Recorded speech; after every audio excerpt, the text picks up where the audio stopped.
അപ്പൊ പൗരാണിക കാലത്ത് അങ്ങനെയൊക്കെ നിയമങ്ങളുണ്ട്. അപ്പൊ അവിടെ ഉപയോഗിക്കുന്ന എല്ലാ വസ്തുക്കളും, ചന്ദനം, ഇതൊക്കെ ഔഷധ മൂല്യമുള്ളതാണ്. ഇതിന് ആധുനിക ശാസ്ത്രമൊന്നും വേണ്ട ഇത് തെളിയിക്കാൻ. അതിന് ആറ്റമിക് റിയാക്ടറിന്റെ അകം പൊതിയുന്നത് ചന്ദനം കൊണ്ടാണ്, അതുകൊണ്ടാ പണ്ട് ചന്ദനം അരച്ച് തൊട്ടത് ഒന്നും വേണ്ട. ആറ്റമിക് റിയാക്ടർ വേറെ, നമ്മൾ വേറെ. മനസ്സിലായില്ല? ചന്ദനത്തിന് ആയുർവേദ മൂല്യം ഉണ്ടെന്ന് പൗരാണിക കാലം മൂലം നമുക്കറിയാവുന്ന കാര്യം അല്ലേ. അതിന് ആറ്റമിക് റിയാക്ടർ ഉണ്ടെന്ന്. അപ്പൊ അതുകൊണ്ട് അങ്ങനെയുള്ള മൂല്യമുള്ളവയാണ് തന്ത്രാഗമങ്ങള്. അവയൊക്കെ കഴിക്കുമായിരുന്നു. പ്രസാദം മുഴുവൻ തന്നെ തൊടുകയും കഴിക്കുകയൊക്കെ ചെയ്യുമായിരുന്നു. അപ്പൊ ആ ലോകം ഒരു ഭാഗമാണ്.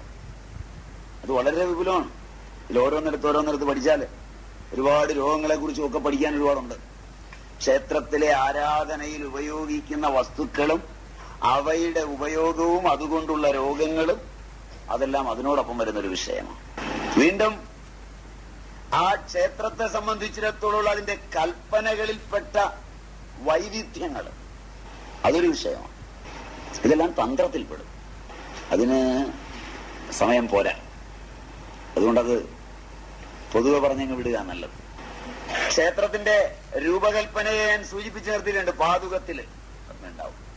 അത് കഴിഞ്ഞാൽ മുട്ടുവരെ, പിന്നെ കൈ ഇങ്ങനെ വിരിച്ചു നിൽക്കുന്ന പോലെ, മനസ്സിലായില്ല, പിന്നെ തല. പ്രതിഷ്ഠയിൽ ഒരുപാട് നിയമങ്ങളുണ്ട്. 6 ചക്രങ്ങളും അവിടെ അവസ്ഥിതമാണ്.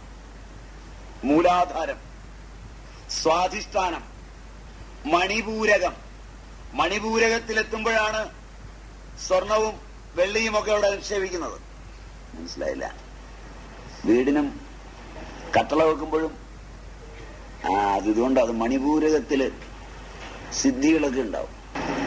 അപ്പോ മൂലാധാരം, സ്വാധിഷ്ഠാനം, മണിപൂരകം, അനാഹതം, വിശുദ്ധി, ആജ്ഞ. ഈ ചക്രങ്ങളിലൂടെയാണ് ജീവൻ ക്രമികമായി വികസിക്കുന്നത്. ഈ തന്ത്രാഗമങ്ങൾ.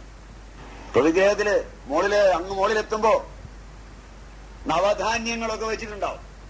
കേട്ടിട്ടില്ല? കുടത്തില്, കലശത്തില്. അപ്പൊ ഈ ചക്രങ്ങളിൽ സംസ്ഥിതയായ ദേവതയാണ് താനെന്നും അതിനെ ഉണർത്തി മുകളിലെത്തുമ്പോഴാണ് തന്നില് ഉത്സവം ഉണ്ടാകുന്നതെന്നും ഒക്കെ കൽപ്പന. അപ്പൊ അതിന് ഗർഭഗൃഹം മാത്രമായി പഠിക്കണം ഒരു പഠനം, നാലമ്പലം മാത്രമായി പഠിക്കണം ഒരു പഠനം, കൊടിമരം മാത്രമായി പഠിക്കണം ഒരു പഠനം. അങ്ങനെ താന്ത്രികമായും ഇതിന് പ്രസക്തിയുണ്ട്. ഇങ്ങനെ അനേക തലങ്ങളെ ഒരുമിപ്പിച്ച് യോജിപ്പിച്ച ആ പ്രതിഭാധനന്മാരുടെ പ്രതിഭയാണ് അത്ഭുതമുള്ളത്. ക്ഷേത്രം അല്ല. മനസ്സിലായില്ല? ക്ഷേത്രത്തിന് അത്ഭുതമില്ല. ഇത്രയും കാര്യങ്ങൾ ഒന്നിച്ച് ചിന്തിച്ച് സാമൂഹിക ജീവിതത്തിലേക്ക് ഇതിനെ മുഴുവൻ കൊണ്ടുവന്ന് മാനവ നന്മയെ ലാക്കാക്കി യുദ്ധങ്ങളില്ലാതെ, ഏറ്റുമുട്ടലുകളില്ലാതെ ആ രാഷ്ട്ര ശരീരത്തെ സ്ഥിതിയിലേക്ക് കൊണ്ടുപോയ പ്രചണ്ഡമായ വിജ്ഞാനമുള്ള ആ പ്രതിഭാധനന്മാർ അവർ ഇന്ത്യക്കാരായിരിക്കുമോ? ആയിരിക്കുമോ? ആവില്ല. ആണെങ്കിൽ ഇത് നിങ്ങൾക്കൊക്കെ മനസ്സിലാവണ്ടേ? അവന്റെ ജനിതകം നിങ്ങൾക്കില്ലേ? അല്ലെങ്കിൽ അവർ ഇന്ത്യക്കാരാണെന്ന് നിങ്ങൾ പറഞ്ഞാൽ നിങ്ങളൊക്കെ വന്നവന്റെ സന്താനമാണെന്ന് പറയേണ്ടി വരും. ബ്ലഡ് പരിശോധന കേൾക്കണം. മനസ്സിലായില്ല? കത്തിയില്ല. ഇതിലേതാ ശരി? ഒന്ന് സ്വീകരിച്ചാൽ മതി. അവർ ഇന്ത്യക്കാരല്ലെന്ന് പറഞ്ഞാൽ എനിക്ക് തോന്നുന്നു, ഇന്ത്യക്കാരാണെന്ന് പറഞ്ഞാൽ നിങ്ങളാണോ എന്ന് വീട്ടിൽ ചെന്ന് ചോദിക്കണം. എങ്ങനെ ഞാൻ പറയാ? DNA ഒക്കെ ഒന്ന് പരിശോധിക്കണം ചുരുങ്ങിയ പക്ഷം. കാരണം പാശ്ചാത്യന്റെ കാമനയും പാശ്ചാത്യന്റെ ആർത്തിയും പണത്തിനുള്ള അമിത പ്രാധാന്യവും ഈ ലോകം മുഴുവൻ വെട്ടിപ്പിടിക്കാനുള്ള സമര ഔത്സുക്യവും ഹിംസയ്ക്കുള്ള എല്ലാ ഉദ്വേഗങ്ങളും കുറുക്കുവഴികളും എല്ലാം ഒന്നു ചേർന്നതാണ് ഭാരതാംബെ നിന്റെ സന്താനമെന്ന് പറഞ്ഞാൽ അവന്റെ ബീജമന്വേഷിച്ചു പോകേണ്ട സമയം അതിക്രമിച്ചു. ശരിയല്ല?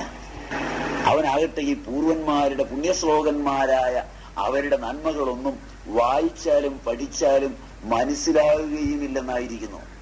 മറ്റത് എളുപ്പത്തിൽ മനസ്സിലാവുകയും ചെയ്യുന്നു. അവര് മനസ്സിലാക്കാൻ വരുന്നുണ്ട്. അപ്പോ അവരുടെ അപ്പനപ്പൂപ്പന്മാരാരെങ്കിലും അല്ലേ ഇതുണ്ടാക്കിയത്? എന്തിനാ ഇതിന് വഴക്കുണ്ടാക്കുന്നത്?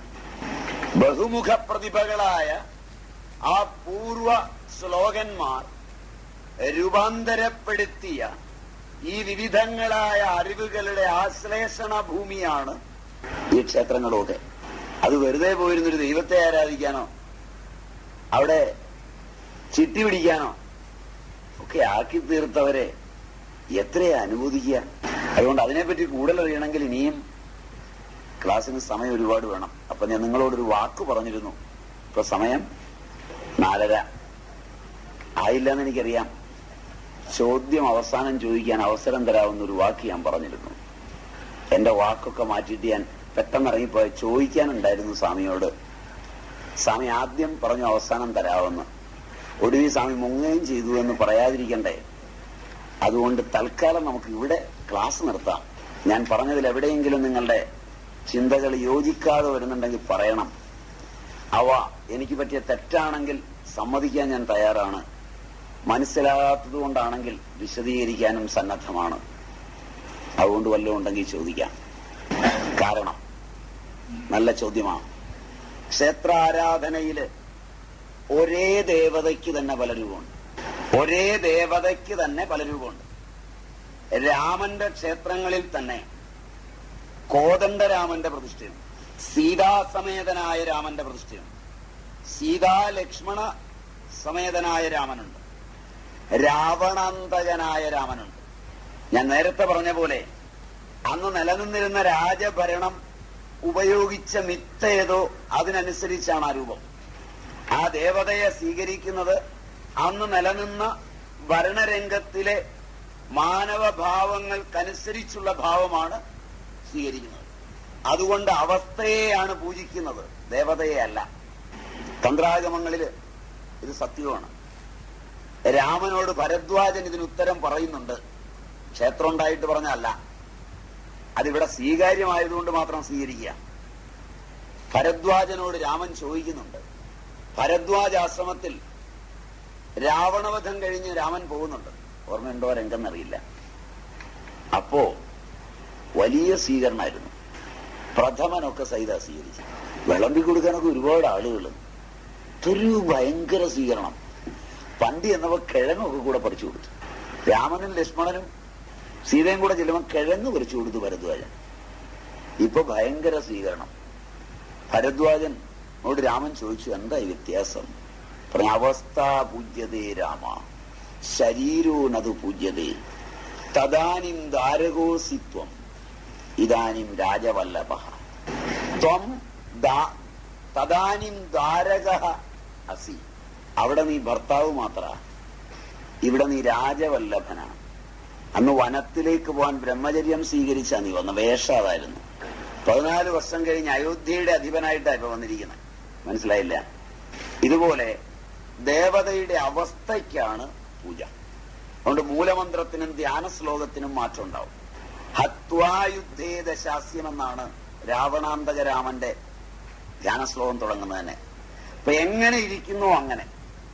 അതുകൊണ്ടാണ് ഒരേ ദേവതയ്ക്ക് തന്നെ അനേക രൂപങ്ങൾ, അനേക ദേവതകൾ.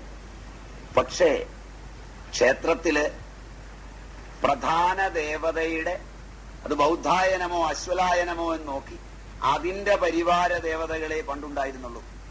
മനസ്സിലായെന്നറിയില്ല. അതുകൊണ്ട് ഏകാഗ്രത കിട്ടിയിരുന്നു. ഇന്നില്ല. ഇതാണ് പണ്ടത്തെ താന്ത്രിക മതം. ക്ലിയറായി? ഭക്തിയും ക്ഷേത്രവുമായിട്ട് ബന്ധമേ ഇല്ല. ഭക്തിയും ക്ഷേത്രവുമായി യാതൊരു ബന്ധവുമില്ല. നിങ്ങളുടെ നാട്ടിലൊക്കെ കാശ് കുറച്ചുണ്ടാവുമ്പോൾ, പൈസയൊക്കെ ധാരാളം ഉണ്ടായി കഴിയുമ്പോൾ നാട്ടിലുള്ള ജനങ്ങൾക്ക് വെറുപ്പ് വരും. മനസ്സിലായെന്നറിയില്ല. അസൂയ കൊണ്ടുള്ള വെറുപ്പും വരും, പണക്കാരന്റെ അഹന്ത കൊണ്ടുള്ള വെറുപ്പും വരും. ഒന്ന് പണക്കാരന്റെ സ്വഭാവം, അവൻ ഉണ്ടാക്കി കൊടുത്ത സമൂഹത്തിന്റെ വെറുപ്പ്. 2 സമൂഹത്തിന് സ്വതസിദ്ധമായ അസൂയയിൽ നിന്ന് വരുന്ന വെറുപ്പ്. 2 വെറുപ്പുണ്ട്. മനസ്സിലാവുമെന്നറിയില്ല. 2 ഈ വെറുപ്പ് അനുഭവിക്കുമ്പോഴുള്ള വേദന അകറ്റാൻ കൊച്ചമ്മ ഒരു പണി കണ്ടുപിടി. ഒരു സ്റ്റീലിന്റെ പൂത്താലിയൊക്കെ വാങ്ങിക്കും. പണ്ടുകാലത്തില്ല, ഇപ്പൊ അത് സ്റ്റീലിന്റെയാണ്. ഇടക്കാലത്ത് പ്ലാസ്റ്റിക് കൊട്ടയായിരുന്നു, അപ്പൊ അത് മാറി സ്റ്റീലായി. ഒരു സ്റ്റീലിന്റെ പൂക്കളൊക്കെ ഇടാനുള്ളൊരു കൊട്ട. പിടിയൊക്കെ നമ്മുടെ ഈ കടയിലൊക്കെ മോരും മറ്റേ രസവും വിളമ്പാനുള്ള സാധനത്തിന്റെ ആ നാക്ക് ഇല്ലാതെ ഉണ്ടാക്കിയത്. ഇത്രയേ ഉള്ളൂ വ്യത്യാസം. കച്ചവടക്കാരും മിടുക്കന്മാരാണ്. ജനത്തിന്റെ ആവശ്യത്തിനനുസരിച്ച് അവര് ഈ സാധനമൊക്കെ ഉണ്ടാക്കി ഇറക്കിയിട്ടുണ്ട്. ഇതൊരെണ്ണമായി. തീർത്ഥമൊക്കെ കൊണ്ടുവരാൻ ചെറിയൊരു സ്റ്റീൽ പാത്രം, ഇങ്ങനെ 2-3 ഒക്കെ ആയിട്ട് പൂക്കളും ഒക്കെ പറിച്ച് പതുക്കെ അങ്ങോട്ട് പോയി അമ്പലത്തിന് പ്രദക്ഷിണമൊക്കെ വെച്ച് ഇവിടുന്ന് അവിടം വരെ പോകുന്ന വഴിയും അവിടുന്ന് ഇവിടം വരെ തിരിച്ചു വരുന്ന വഴിക്കുള്ളവരെയൊക്കെ കണ്ട് വർത്തമാനം പറയുമ്പം വീട്ടിലുള്ള മരുമക്കൾക്കൊരാശ്വാസം ഉണ്ടാവും, വല്യമ്മയ്ക്കും ഒരാശ്വാസം.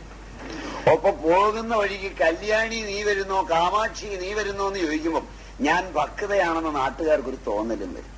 ഇതാ ക്ഷേത്ര ഭക്തി. ഇന്ന് മനസ്സിലായില്ല, ഇതല്ല ഭക്തി. അദ്വേഷ്ട സർവഭൂതാനാം മൈത്ര കരുണ ഏവച നിർമ്മമോ നിരഹങ്കാര സമദുഃഖ സുഖക്ഷമി സന്തുഷ്ട സതതം യോഗി യഥാത്മാ ദൃഢനിശ്ചയ മയ്യർപ്പിത മനോബുദ്ധി യോമദ്ഭക്ത സമയപ്രിയ. ഭക്തി സ്വസ്വരൂപ അനുസന്ധാനമാണ് ഭക്തി.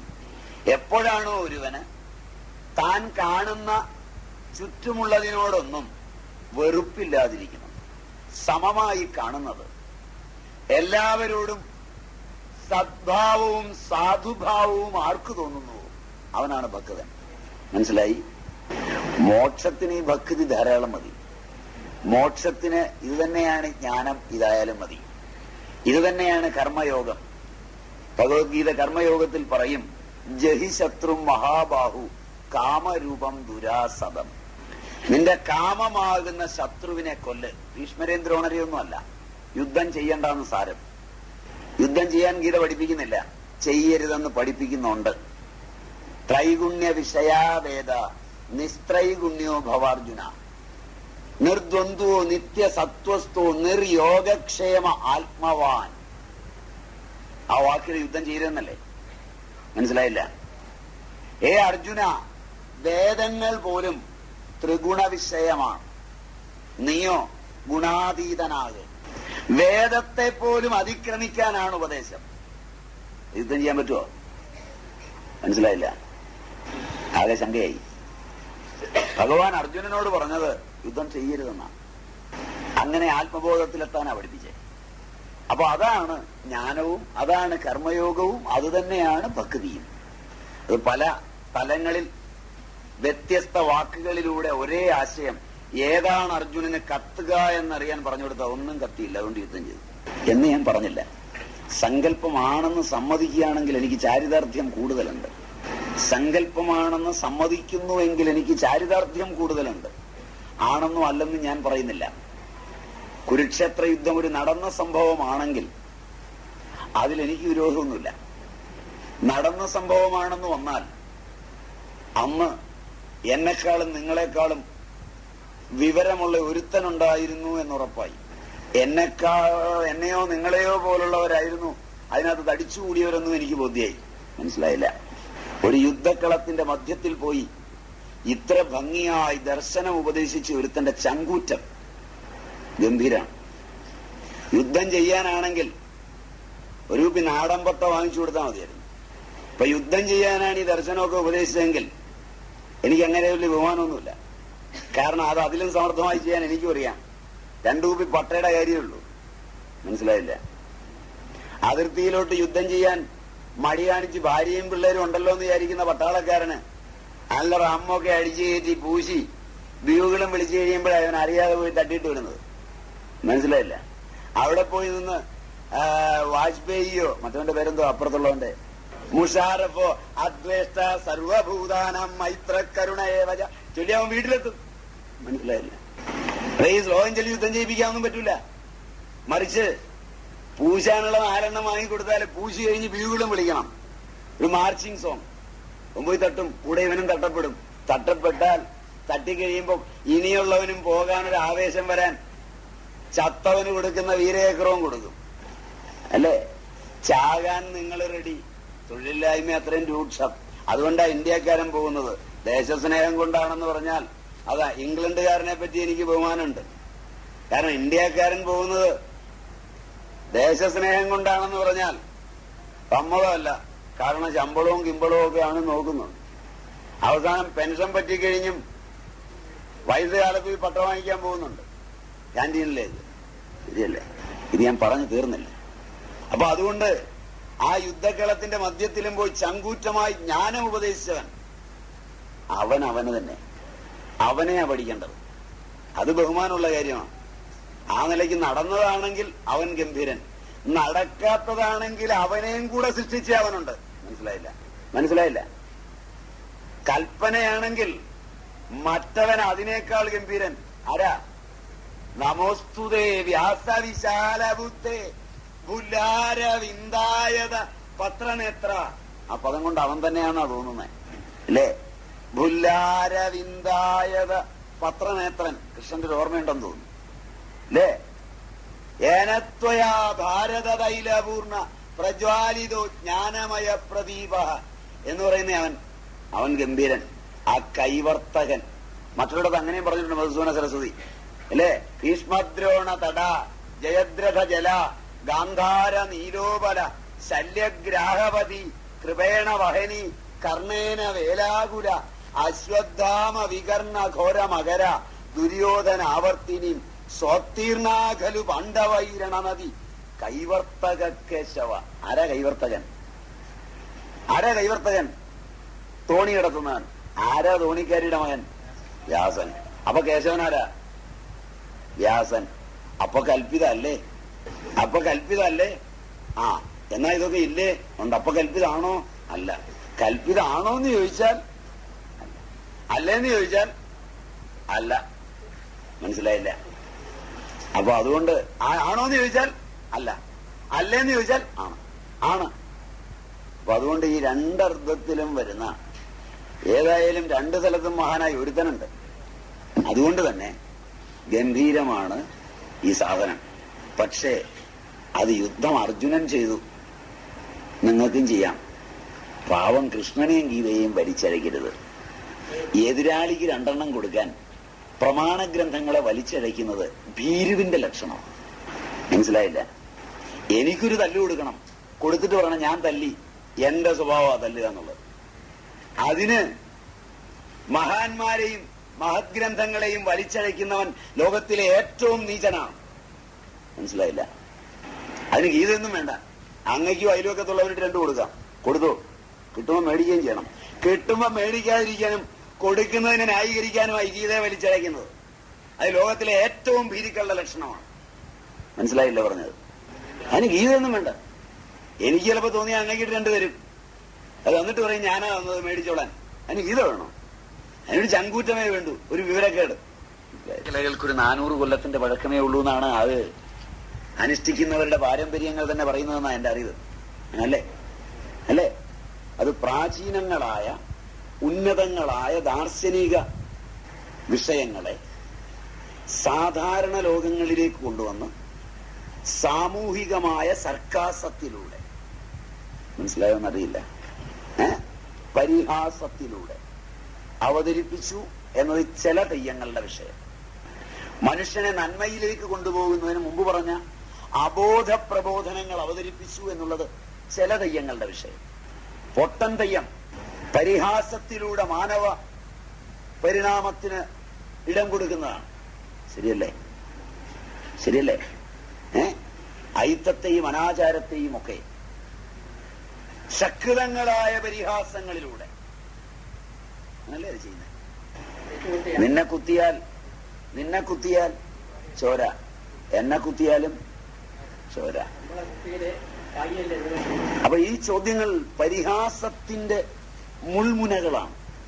അപ്പൊ അങ്ങനെയുള്ള തെയ്യങ്ങളുണ്ട്. തെയ്യക്കൊലങ്ങളിൽ അങ്ങനെയുള്ള തെയ്യങ്ങളുണ്ട്. ഉദാത്തങ്ങളായ മിത്തുകളുണ്ട്. മാക്കം അതിലൊന്നാണെന്ന് തോന്നുന്നു, അല്ലേ? അതൊക്കെ വേറെ, അതൊക്കെ പിന്നീട്. കാരണം ഇതൊക്കെ മരിച്ചോ, ഇങ്ങനെയുള്ളവരുണ്ടായിരുന്നോ, ഉണ്ടെന്നൊക്കെ ഉള്ളത് ആ മിത്തിന്റെ ശക്തിയാണ്. മിത്തിനൊരു പ്രത്യേകത എന്ന് പറയുന്നത് വായിക്കുന്നവന് അങ്ങനെ തോന്നുന്ന വിധത്തിലാണ് മിത്തുകൾ അവതരിപ്പിച്ചത്. വ്യാസന്റെയും വാൽമീകിയുടെയും ഒക്കെ മിത്തുകൾ വായിക്കുമ്പോൾ ആ കഥാപാത്രങ്ങളൊക്കെ നമുക്ക് പരിചിതങ്ങളായിത്തീരുന്നത് അവ നമ്മുടെ രൂപങ്ങളായതുകൊണ്ടാണ്. മനസ്സിലായില്ല. ഷേക്സ്പിയറുടെ പ്രസിദ്ധമായ ഹാംലെറ്റ് വായിച്ചിട്ട് ജപ്പാനിലെ ഒരു രാജകുമാരൻ ക്ലാസ്സിലിരുന്ന് പറഞ്ഞു, ഈ ഹാംലെറ്റ് രാജകുമാരൻ നമ്മുടെ നാട്ടുകാരനാണെന്ന്. മനസ്സിലായില്ല. Line, my words fly up in the air, my thoughts hidden below, words without thought never to heaven go. വചസ്സു മേലോട്ടു പറന്നിടുന്നു, വിചാരമോ താഴെ ഉഴന്നിടുന്നു, വിചാരമോടൊത്തു കലർന്നിടാതെ വചസ്സു പോക പരമാം പദത്തിൽ. ഇതെന്റെ നിങ്ങളുടെയും കഥയല്ലേ? ചോദ്യം മനസ്സിലായില്ല. എല്ലാ അമ്പലത്തിലും പോയി ഉറക്കെ പ്രാർത്ഥിക്കും, കൃഷ്ണായ വാസുദേവായ ഹരേ പരമാത്മനെ പ്രണതക്ലേശ നാശായ ഗോവിന്ദായ നമോ നമ. എടീ കല്യാണി, അവള് പെറ്റോ? വചസ്സു മേലോട്ടു പറന്നിടുന്നു, വിചാരമോ താഴെയുഴന്നിടുന്നു. മനസ്സിലായില്ല. വിചാരമോടൊത്തു കലർന്നിടാതെ വചസ്സു പോക പരമാംപദത്തിൽ. ഹെവൻ ഗോ എന്നുള്ള കുഞ്ഞിക്കുട്ടൻ തമ്പുരാൻ തർജ്ജമ ചെയ്തവൻ പരമാംപദമായി ഗംഭീരമായിട്ട്. ആരാധനാ സമ്പ്രദായത്തെ അറിയാത്തവരായ ശ്രീരാമകൃഷ്ണ പരമഹംസ കേവലം കാളി ഭക്തി കൊണ്ട് വലിയ ജീവൻ മുക്തനായിരിക്കുന്നതാണ്. അതെങ്ങനെയാണ്? അതിൽ ആ ആദ്യം പറഞ്ഞ ഭാഗത്ത് എനിക്ക് അഭിപ്രായ വ്യത്യാസം. രാമകൃഷ്ണദേവൻ പറഞ്ഞു, ഞാൻ പഠിച്ചിട്ടില്ല എന്നെല്ലാവരും പറയുന്നു. വചനാമൃതം. ഞാൻ ഇത്രയും കാലം പഠിക്കുകയായിരുന്നില്ലേ? അതാണ് എനിക്ക് പ്രമാണം. നിങ്ങൾ പഠിത്തം എന്ന് പറയുന്നത് ഈ സ്കൂളിൽ പോയി പഠിച്ചില്ല എന്നാണ്. മനസ്സിലായി? രാമകൃഷ്ണൻ ഈ സ്കൂളിൽ പോയില്ല. നമ്മളൊക്കെ ഈ സ്കൂളിൽ പോയി. അദ്ദേഹം കേൾക്കുകയായിരുന്നു ചുറ്റുപാട്. ഭൈരവി ബ്രാഹ്മണിയും മറ്റും വരുമ്പോൾ അദ്ദേഹം പറയുന്നുണ്ട്, വൈദിക സംസ്കൃതിയുടെ അങ്ങേത്തലം വരെ തന്ത്രാഗമങ്ങൾ പഠിച്ചയാളാണ് രാമകൃഷ്ണൻ. രാമകൃഷ്ണന്റെ ഉപനയനത്തിന്, രാമകൃഷ്ണൻ ഭിക്ഷയെടുക്കാൻ ഒരു ശൂദ്ര സ്ത്രീയെ സമീപിക്കുന്നത് അച്ഛനും സഹോദരനും ഒന്നും ഇഷ്ടമായില്ല. കഥ അറിയുമോന്നറിയില്ല. വിധിയല്ല എന്ന് പറഞ്ഞ് എതിർത്തു. രാമകൃഷ്ണൻ അവരുടെ കയ്യിൽ നിന്ന് ഭിക്ഷ വാങ്ങിച്ചത്. പക്ഷേ ശൂദ്ര സ്ത്രീയുടെ അമ്പലത്തിൽ പൂജയ്ക്ക് ജ്യേഷ്ഠൻ പോയിട്ട് രണ്ടാം വിളിച്ചോ പറ്റില്ല എന്ന് പറഞ്ഞു. മനസ്സിലായില്ല. എന്റെ അർത്ഥം മനസ്സിലായെന്നറിയില്ല. വേദം പഠിക്കാത്തവൻ അങ്ങനെ ചെയ്യാനാവില്ല. ശൂദ്ര സ്ത്രീയിൽ നിന്ന് ഭിക്ഷ വാങ്ങിക്കാം, ജ്യേഷ്ഠൻ അറിയില്ല. എന്നാൽ ശൂദ്രന്റെ കീഴിൽ തൊഴിൽ ചെയ്ത് പണം ഉണ്ടാക്കാൻ പാടില്ല. മനസ്സിലായില്ല. നീ പണത്തോട് കൊതി വന്നപ്പോ അവിടെ പോയി പണിയാവുന്ന കണ്ടു. അപ്പൊ ആധുനികരായ നിങ്ങളെ ഭരിക്കുന്നത് പണമാണ്. മനസ്സിലായില്ല. രാമകൃഷ്ണൻ അവിടെ രാസമണിയോട് പറയുന്ന ഒരു ഭാഗമുണ്ട്, ഞാൻ പൂജിക്കാം, പക്ഷെ ഈ വിഗ്രഹത്തിലിരിക്കുന്നതോ മറ്റുള്ളതോ ഒന്നും എനിക്ക് നോക്കാൻ കാവൽക്കാരനാകാൻ പറ്റില്ല. അത് മോഷ്ടിച്ചാലോ ആരെങ്കിലും കൊണ്ടുപോയാലോ ഒന്നും എനിക്ക് യാതൊരു ഉത്തരവാദിത്വമില്ല. സമ്മതാണ് ഞാൻ പൂജിക്കാം. എനിക്ക് ഇഷ്ടമുള്ളപ്പോ ക്ഷേത്രം തുറക്കും, എനിക്ക് ഇഷ്ടമുള്ളപ്പോ അടയ്ക്കും, എനിക്ക് ഇഷ്ടമുള്ളപ്പോ വന്ന് പൂജിക്കും. സമ്മതമാണോ? കാരണം ഞാൻ പഠിച്ച തന്ത്രം അതാണ്. ആധുനികനായ രാമകൃഷ്ണൻ പറഞ്ഞതാണ്. കാരണം ഞാൻ ചെയ്യുന്ന ആത്മപൂജയാണ്. അത് എനിക്ക് ഇഷ്ടമുള്ളപ്പോഴേ ചെയ്യാൻ പറ്റുള്ളൂ. രാവിലെ എഴുന്നേറ്റ് 8 മണിക്ക് തുറക്കണമെന്ന് നിങ്ങൾ പറഞ്ഞാൽ 8 മണിക്ക് അക്കുസിപ്പാൻ മുട്ടിയാൽ അശുദ്ധിയായിട്ട് ഞാൻ വന്ന് നിൽക്കണം. നിങ്ങളുടെ ശമ്പളക്കാരനെ അങ്ങനെ പൂജ ചെയ്യാൻ പറ്റുള്ളൂ. ശമ്പളത്തിന് ചെയ്താലോ എനിക്കും പ്രയോജനമില്ല, സമൂഹത്തിനും പ്രയോജനമില്ല. അത് തന്ത്രം പഠിച്ചിട്ട് തന്നെയാണ്. നന്നായി പഠിച്ചവനാണ് രാമകൃഷ്ണൻ. പഠിക്കാതെ ഒന്നും ചെയ്യാനാവില്ല. പഠിച്ചത് ഫോർമലോ ഇൻഫോർമലോ എന്ന് മാത്രമേ ഉള്ളൂ. മനസ്സിലായി? മനസ്സിലായി? എല്ലാ പഴയ പൂജ നടന്നിട്ട് കുറെ കൊല്ലമുണ്ട്. ആ അമ്പലങ്ങളൊക്കെ പൂജയില്ലാതെ തലമുറക്കിലുള്ള പിന്നീടുള്ള തലമുറക്കിലുള്ള രോഗങ്ങൾ വന്നിട്ട് അങ്ങനെയുള്ള വിശ്വാസത്തിൽ നമ്മൾ രണ്ടാമതും പൂജ തുടങ്ങുന്നതായിരുന്നു. അതുകൊണ്ടല്ല. ആദ്യകാലത്ത് പൂജയൊക്കെ ഇല്ലാതെ ഇതൊക്കെ അടിച്ചു പൊളിച്ച് വാഴ വെക്കണം എന്ന് പറഞ്ഞ് ബാക്കിയുള്ളവരെയും കൂട്ടി പൊളിക്കാൻ നടന്നവര് അന്ന് പൊളിക്കാൻ കാശ് പിരിച്ചാ കഞ്ഞി കുടിച്ചത്. മനസ്സിലായില്ല? അത് കഞ്ഞി കുടിച്ച് തീർന്നു കഴിഞ്ഞപ്പോൾ മക്കൾക്ക് കഞ്ഞി കുടിക്കണമെങ്കിൽ നീ കെട്ടാൻ പിരിക്കണം ജനങ്ങളോട്. മനസ്സിലായില്ല? പൊളിച്ചവന്റെ ഒക്കെ മക്കളാണ് കെട്ടാനുള്ള പ്രസിഡന്റും സെക്രട്ടറി. ഇനി അടുത്ത മക്കൾ വരുമ്പോ പൊളിക്കാനാകും. നിങ്ങളുടെ രാജ്യവും അങ്ങനെയാണ്.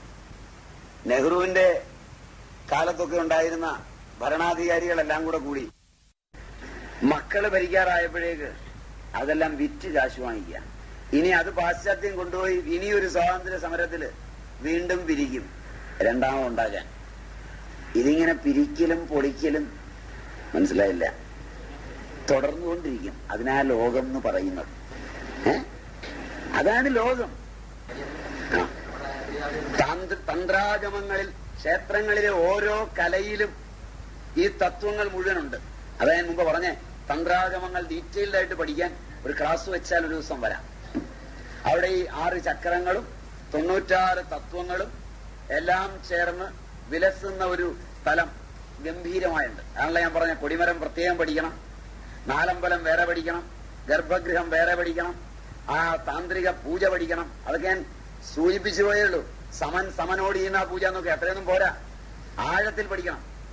ഗ്രന്ഥങ്ങളും അതിനൊക്കെ ഉണ്ട്. കൗമാരം, കാർത്യായനം, കൗളം, ഒരുപാട് തന്ത്രാഗമ ഗ്രന്ഥങ്ങളുണ്ട്. അതിലൊക്കെ ഈശദ്ഭേദങ്ങളും ഉണ്ട്. എല്ലാം ഒരുപോലല്ല. ശൈവാഗമങ്ങൾ വരെ ഉണ്ട്. അതൊക്കെ അതിനേക്കാൾ ഗംഭീരമാണ്. അപ്പൊ അതിന് നമുക്ക് പിന്നെ ഒരിക്കലാകല്ലേ ഉചിതം. ബ്രാഹ്മണ്യത്തിലെ പൂജയും വൈദ്യവുമെല്ലാം പതിത വൃത്തിയാണ്. കാരണം സേവക വൃത്തിയാണ്. പൂജ എന്നൊരു ഏർപ്പാട് വന്നപ്പോ ബ്രാഹ്മണ്യത്തിന്റെ ഉത്തമങ്ങളായ തലങ്ങളിലുള്ളവൻ പൂജിക്കാൻ പോകാറില്ല. നിങ്ങള് തൊഴുന്ന ക്ഷേത്രങ്ങളിലൊന്നും ബ്രാഹ്മണൻ ചെന്ന് പ്രസാദം വാങ്ങിയില്ല. ഇപ്പോഴത്തെ കുറെ പേര് വാങ്ങിക്കും, പഠിപ്പില്ലാത്തതുകൊണ്ട്. പഴയ ആളുകൾ വാങ്ങിക്കില്ല. അവർ നേരെ കയറി പോയി മണിയടിച്ച് തൊഴുത് ഇറങ്ങി സ്ഥലം വിടുകയുള്ളൂ. പിന്നെ കണ്ടതായി പോലും നടിക്കില്ല. ബാക്കിയുള്ളവർക്കാണ് പൂശാരി ദിവ്യനായിത്തീരുന്നത്. അവർക്ക് വേണ്ടി അപ്പോൾ ഉണ്ടാക്കിയതായി പൂശാരി. മനസ്സിലായില്ല? അതൊരു തൊഴിലാണ്. ഒരു ടൈപ്പ് റൈറ്ററും ടൈപ്പിസ്റ്റുമായിട്ടുള്ള ബന്ധമേ ആ വിഗ്രഹവും പൂജാരിയുമായിട്ടുള്ളൂ. രാവിലത്തെ നിവേദ്യം വീട്ടിലേക്ക് കൊണ്ടുപോകുന്നില്ലെങ്കിൽ എന്ന് പറഞ്ഞാൽ, വീടില്ല, ഓഫീസിൽ തന്നെ താമസിക്കുന്ന ആളാണെങ്കിൽ, നിങ്ങളൊക്കെ ചിലർ ജോലിക്ക് സ്ഥലം മാറി കിട്ടിയാൽ ഓഫീസിൽ താമസിക്കും. അപ്പൊ നിങ്ങൾ ആ ഫയലാ തലയണ വെക്കുക. എന്നിട്ട് ഒരു കെട്ട് ഫയലെടുത്ത് തലയ്ക്കൂ. അല്ലെ പറയട്ടെ, പലരും എനിക്കറിയാം എന്ന് പറയുന്ന പോലെ ഇയാള് രാവിലെ പുതിയ സ്ഥലത്ത് വന്ന് പൂജാരിയായിട്ട് ചാർജ് എടുത്തു, വീടൊന്നും വാടകയ്ക്ക് കിട്ടിയില്ലെങ്കിൽ നിവേദ്യം ഉണ്ടിട്ട് ബാക്കി ഉറുമ്പ് കയറാതിരിക്കാൻ യോനീപീഠത്തില് ചന്ദനം ഓവിന്റെ അവിടെ വെച്ച് വെള്ളം യോനീപീഠത്തിൽ ഒഴിച്ച് വിഗ്രഹത്തിന് മുകളില് ആ ചോറ് അടച്ചു വെച്ചിട്ട് പോകും. മനസ്സിലായില്ല? കാരണം വെള്ളം കിടക്കുന്നതുകൊണ്ട് ഉറുമ്പ് നീന്തി കയറുകയല്ല, ഉണ്ണയും ചെയ്യും. അത്രയും ബന്ധേ പുള്ളിക്ക് ഇതുമായിട്ടുള്ളൂ. മുമ്പിലിരിക്കുന്ന വിളക്കിലേക്ക് എണ്ണ ഒഴിക്കും. നിങ്ങൾ കൊടുക്കുന്ന എണ്ണ പുറകിലിരിക്കുന്ന കുപ്പിയിലേക്ക് വീഴും. ഹിന്ദു മതങ്ങളിൽ അനേകം ദൈവങ്ങളെ ആരാധിക്കുന്നില്ല. ഗോപാലകൃഷ്ണൻ ഒരു ദൈവത്തെ ആരാധിക്കുന്നു, ശങ്കരൻ ഒരു ദൈവത്തെ ആരാധിക്കുന്നു, രാമകൃഷ്ണൻ ഒരു ദൈവത്തെ ആരാധിക്കുന്നു, കമലാക്ഷി ഒരു ദൈവത്തെ ആരാധിക്കുന്നു. കമലാക്ഷിയെയും ശങ്കരനെയും ഗോപാലകൃഷ്ണനെയും ഒക്കെ സമറ്റിക് മതം വന്നപ്പോ നിങ്ങൾ ഒന്നിച്ചു ചേർത്ത് ഹിന്ദുമതം എന്ന് പറഞ്ഞപ്പോൾ അനേക ദൈവമാകുന്നു. മനസ്സിലായില്ല? ഓരോ മനുഷ്യനും ആരാധിക്കുന്നത് അവന്റെ ദൈവത്തെയാണ്. ക്രിസ്തുവിനെ ആരാധിച്ചാലും പെന്തക്കോസ്റ്റുകാരൻ ആരാധിക്കുന്ന ക്രിസ്തുവും, മനസ്സിലായില്ല, യഹോവ സാക്ഷി ആരാധിക്കുന്ന ക്രിസ്തുവും ഒന്നല്ല. മനുഷ്യന്റെ മനസ്സിന്റെ വ്യതിയാനം അനുസരിച്ച് അവന്റെ ദൈവത്തിന്റെ രൂപഭാവങ്ങൾ മാറും. അതുകൊണ്ട് 33 കോടി ജനങ്ങളുണ്ടായിരുന്ന കാലത്ത് 33 കോടി ജനങ്ങൾ, ഇന്ന് 700 കോടി ജനങ്ങളാകെ ലോകത്തുള്ളപ്പോ 700 കോടി ദൈവങ്ങൾ. ആ കൂടെ നിങ്ങളും ചിലപ്പോ ഒരാൾക്ക് ദൈവമായി എന്ന് വരാം, ശാലം ഭസ്മ ഊതിയാൽ. മനസ്സിലായി? ആകുന്നതിന് നമുക്ക് വിരോധവും ഇല്ല. ദൈവം ആയതുകൊണ്ടൊന്നും കാര്യമില്ല. ഇത് അറിഞ്ഞില്ലെങ്കിൽ മോക്ഷം ദൈവത്തിനും ഇല്ല. മാത്രമല്ല, ദൈവത്തിന്റെ കാര്യം വലിയ കഷ്ടത്തിലുമാണ്. കട്ടൻ കാപ്പി പോലും അടിക്കണമെങ്കിൽ സെക്രട്ടറിയുടെ അനുമതി വേണ്ടി വരും. ചോദിക്കാം, കലിയുഗം എന്ന് പറഞ്ഞൊരു യുഗം, കലിശയാനോഭവതി സംഹിജാനസ്തു ദ്വാപരഃ എന്നാ ഞാൻ പഠിച്ചത്. കാലം മനസ്സിന്റെ സൃഷ്ടിയാണെന്നാണ് ഭാഗവതം എന്നെ പഠിപ്പിച്ചത്. ഭാഗവതത്തിലായി കാലമൊക്കെ വരുന്നത്. അതെന്നെ പഠിപ്പിച്ചത് മനസ്സിന്റെ സൃഷ്ടിയാണെന്നാണ്. യാതൊരുവൻ സത്യത്തിൽ ഉറച്ചു ജീവിക്കുന്നുവോ അവൻ സത്യയുഗത്തിലാണ്. മനസ്സിലായില്ല? കർമ്മ പശുവിന് അവന് 4 കാലുമുണ്ട്. അല്പസ്വല്പം സത്യം വ്യതിചലിക്കാം. ധർമ്മത്തിന് വേണ്ടിയെന്ന് വന്നാൽ ത്രേതമായി. വീണ്ടും കുറെ കൂടെ കോംപ്രമൈസ് ആയാൽ ദ്വാപരമായി. മുക്കാലും ധർമ്മസത്യങ്ങൾ പോയാൽ കലിയായി. കൂടുതൽ ആളുകളുടെ മനസ്സ് ധർമ്മത്തിൽ നിന്ന് പോകുമ്പോൾ അവരെ ചേർത്ത് കലിയുഗം എന്ന് പേരിട്ടിരിക്കുന്നു. കലിയുഗത്തിൽ നിന്ന് സത്യയുഗത്തിലേക്കുള്ള യാത്രയാണ് വേണ്ടതെന്ന് പറയാം. അതുകൊണ്ട് കലിയുഗത്തിൽ ഇന്ന ദൈവങ്ങൾ വേണമെന്നൊന്നും ഞാനേതായാലും വായിച്ചിട്ടില്ല. ഇതൊന്ന് തീർത്തിട്ട് അദ്ദേഹത്തിന്റെ ചോദ്യം അത് തീർത്തിട്ട് ഇനി ചോദിച്ചു. അദ്ദേഹത്തിന്റെ ചോദ്യം കഴിഞ്ഞ ഉടനെ ചോദിച്ചു, ഇല്ലെങ്കിൽ അദ്ദേഹത്തിന് മനസ്സിലാകാതെ പോകും. അത് വിഷമാണല്ലോ. അതുകൊണ്ട് പിന്നെ എല്ലാരും ദൈവമാണെന്നാണ് എന്റെ അഭിപ്രായം. ദൈവമാണെങ്കിൽ എല്ലാരും ദൈവമാണ്. നിങ്ങൾ ദൈവം അല്ലെങ്കിൽ വേറൊന്നും ദൈവമല്ല എന്ന് തന്നെ എന്റെ അഭിപ്രായം. നിങ്ങൾ ദൈവമാണോ എങ്കിൽ എല്ലാം ദൈവമാണ്. അതാ എനിക്കിഷ്ടപ്പെട്ട വഴി. പിന്നെ വേദങ്ങളിലും ഉപനിഷത്തുകളിലും ശ്രുതികളിൽ എന്റെ പേരോ നിങ്ങളുടെ പേരോ ഒന്നുമില്ല. അതുകൊണ്ട് ആധുനികരായ ദൈവങ്ങൾക്ക് ശ്രുതിയുടെ പ്രാമാണികത ഇല്ലെന്ന് എനിക്കറിയാം. മനസ്സിലായോന്നറിയില്ല. ശ്രുതി ഏതായാലും ഈ ആധുനിക പേരിൽ അറിയപ്പെടുന്ന ദൈവങ്ങളുടെ ഒന്നും പേര് പറഞ്ഞിട്ടുള്ളതായിട്ട് എനിക്ക് തോന്നുന്നില്ല. മാത്രമല്ല ശ്രുതിയിൽ ഇവയ്ക്ക് മന്ത്രങ്ങളും ഇല്ല. പിന്നെ എന്റെ കൂടെ ഒരാഴ്ചയായിട്ട് വക്കീൽ ഇങ്ങനെ നടക്കുക. ഒരാഴ്ചയായുള്ളൂ, ഞങ്ങൾ ഒരാഴ്ചയായി പരിചയപ്പെട്ടിട്ട്. കഴിഞ്ഞ ആഴ്ചയിലെ വക്കീലും ഞാനുമായിട്ട് ആകേണ്ടത്. ഈ തട്ടിക്കോട്ടെ തട്ടുമ്പോ ഒരു രസത്തിനായിക്കോട്ടെന്ന് വെച്ചു. വക്കീൽ ഇങ്ങനെ നടന്നപ്പോ ഒരു പോരായ്മ കണ്ടു. സ്വാമിയെ ഉപാസിക്കാൻ ഒരു മന്ത്രത്തിന്റെ കുറവ്. വക്കീൽ 2 ആഴ്ച ഇരുന്ന് ആലോചിച്ചാണ് വക്കീലിന് മന്ത്രം കണ്ടുപിടിച്ചു. ഓം ഓം പരബ്രഹ്മരൂപായ സച്ചിദാനന്ദായ നിർമ്മലാനന്ദായ പരബ്രഹ്മണേ നമഃ. അതൊന്നും വേദങ്ങളിലുള്ള മന്ത്രമല്ല, വക്കീല് കണ്ടെത്തിയ മന്ത്രമാണ്. വക്കീൽ ഋഷിയാണെങ്കിൽ ആ മന്ത്രത്തിന് ശക്തി. പക്ഷെ അത് ജപിക്കാൻ തുടങ്ങുമ്പോ ഋഷി, ഛന്ദസ്, ദേവത ഇത്രയും വേണം. അവിടെ നിർമ്മലാനന്ദായ പരബ്രഹ്മണേ എന്ന് സംസ്കൃതം പറഞ്ഞതുകൊണ്ട് മന്ത്രാവില്ല. നിർമ്മലാനന്ദൻ ദേവതയാണെങ്കിൽ അതിന് ഋഷിയുണ്ട്, അതിനെ ശിരസിൽ ധ്യാനിക്കണം. അതിനൊരു ഛന്ദസ്സുണ്ട്, അത് അനുഷ്ഠുഭമാണോ അത് ഗായത്രിയാണോ ഏത് ഛന്ദസ്സാണോ അത് നാവിലുണ്ടാവണം.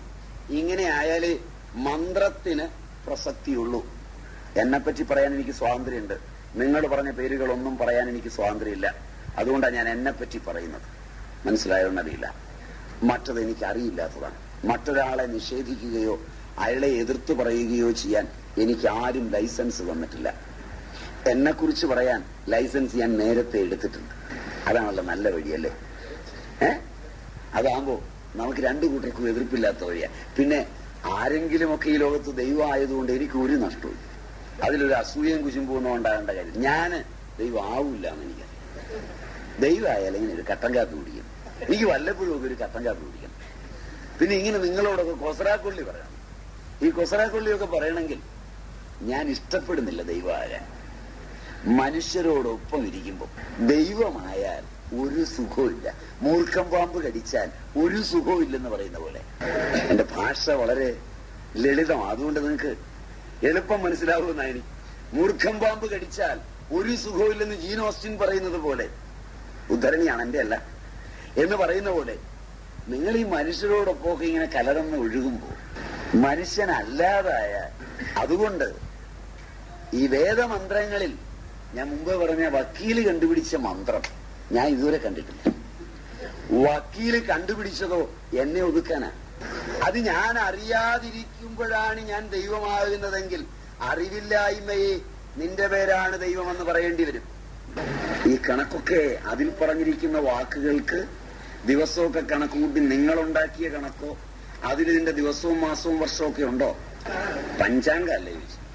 പുരാണങ്ങളിലുണ്ടോന്നായിരിക്കും. ഇതിന്റെ ദിവസം അതിന്റെ മാസമൊക്കെ അതിൽ പറഞ്ഞ വർഷം ഇതാണ്.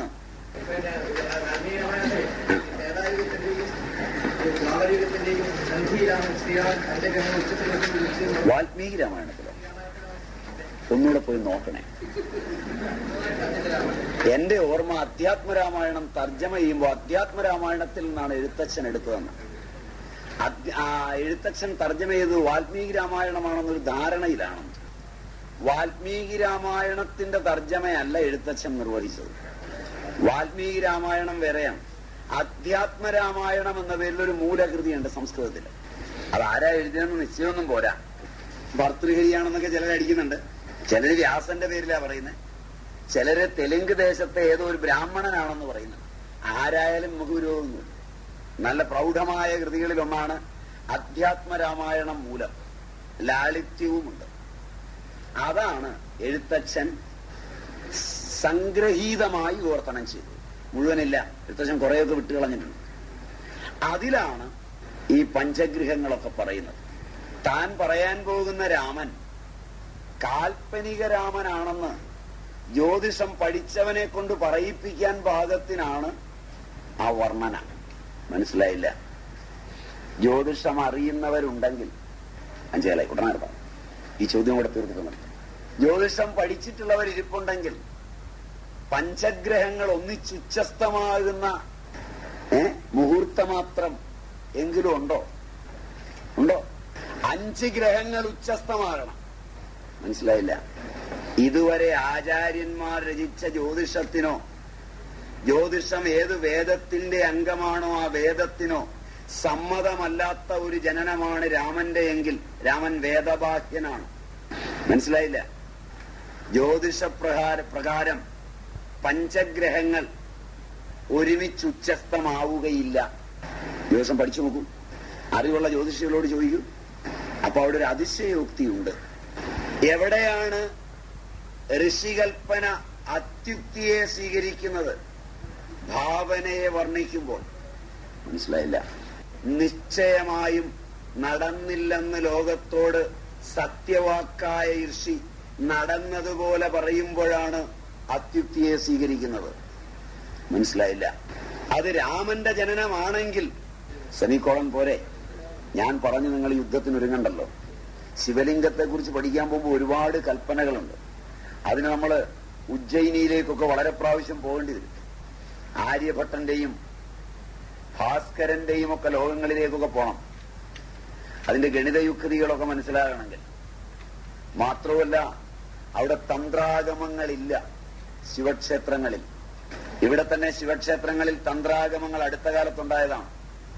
ശിവന്റെ ലിംഗങ്ങൾ പ്രതിഷ്ഠിക്കുന്ന ക്ഷേത്രങ്ങളിൽ മുമ്പ് പറഞ്ഞ രീതിയേ ഇല്ല.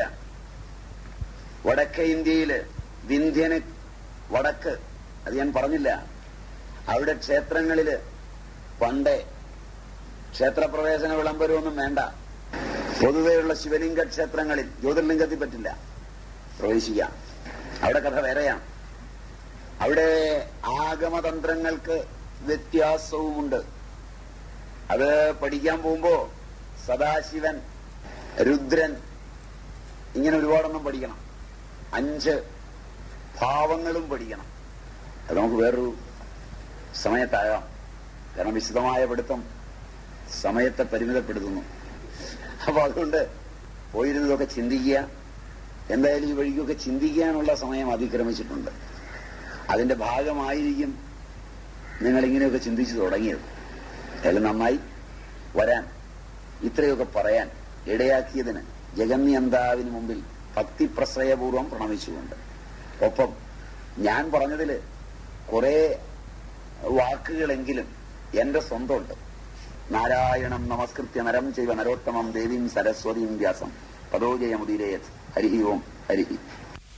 അമൃതാത്മാക്കളെ, സംഘാടകർക്ക് വല്ലതും പറയാനുണ്ടാവും എന്ന് വിചാരിച്ചാണ് അവരോട് പറഞ്ഞു കഴിഞ്ഞ് ഞാൻ തുടങ്ങാമെന്ന് വിചാരിച്ചത്. കാരണം ഈ ക്ലാസ് വേണ്ടി വന്നത് എന്റെ അറിവ് ശരിയാണെങ്കിൽ, അമൃതാത്മാക്കളെ, സംഘാടകർക്ക് വല്ലതും പറയാനുണ്ടാവും എന്ന് വിചാരിച്ചാണ് അവരോട് പറഞ്ഞു കഴിഞ്ഞ് ഞാൻ തുടങ്ങാമെന്ന് വിചാരിച്ചത്. കാരണം ഈ ക്ലാസ് വേണ്ടി വന്നത് എന്റെ അറിവ് ശരിയാണെങ്കിൽ കഴിഞ്ഞ ക്ലാസ്സിൽ നിന്നുണ്ടായ കുറെ സംശയങ്ങൾ ദൂരീകരിക്കണം എന്നെ വിളിച്ചു പറഞ്ഞതിന്റെ അടിസ്ഥാനത്തിലാണ്. അപ്പൊ തീർച്ചയായും സംശയങ്ങൾ സംഘാടകരോട് ആളുകൾ ചോദിച്ചിട്ടുണ്ടാവും. കുറെ സംശയങ്ങൾ സംഘാടകർക്ക് തന്നെ ഉണ്ടാവും. കുറെ ജനങ്ങൾ ചോദിച്ചവയുണ്ടാവും.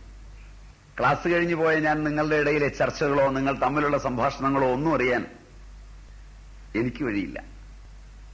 വളരെ ഗഹനങ്ങളായ ചർച്ചകളൊക്കെ ജനങ്ങളുടെ ഇടയിൽ നടക്കുന്നുവെന്നും ഒക്കെ ആരൊക്കെയോ പരിചയക്കാർ വിളിച്ചു പറഞ്ഞു മാത്രം എനിക്കറിയാം.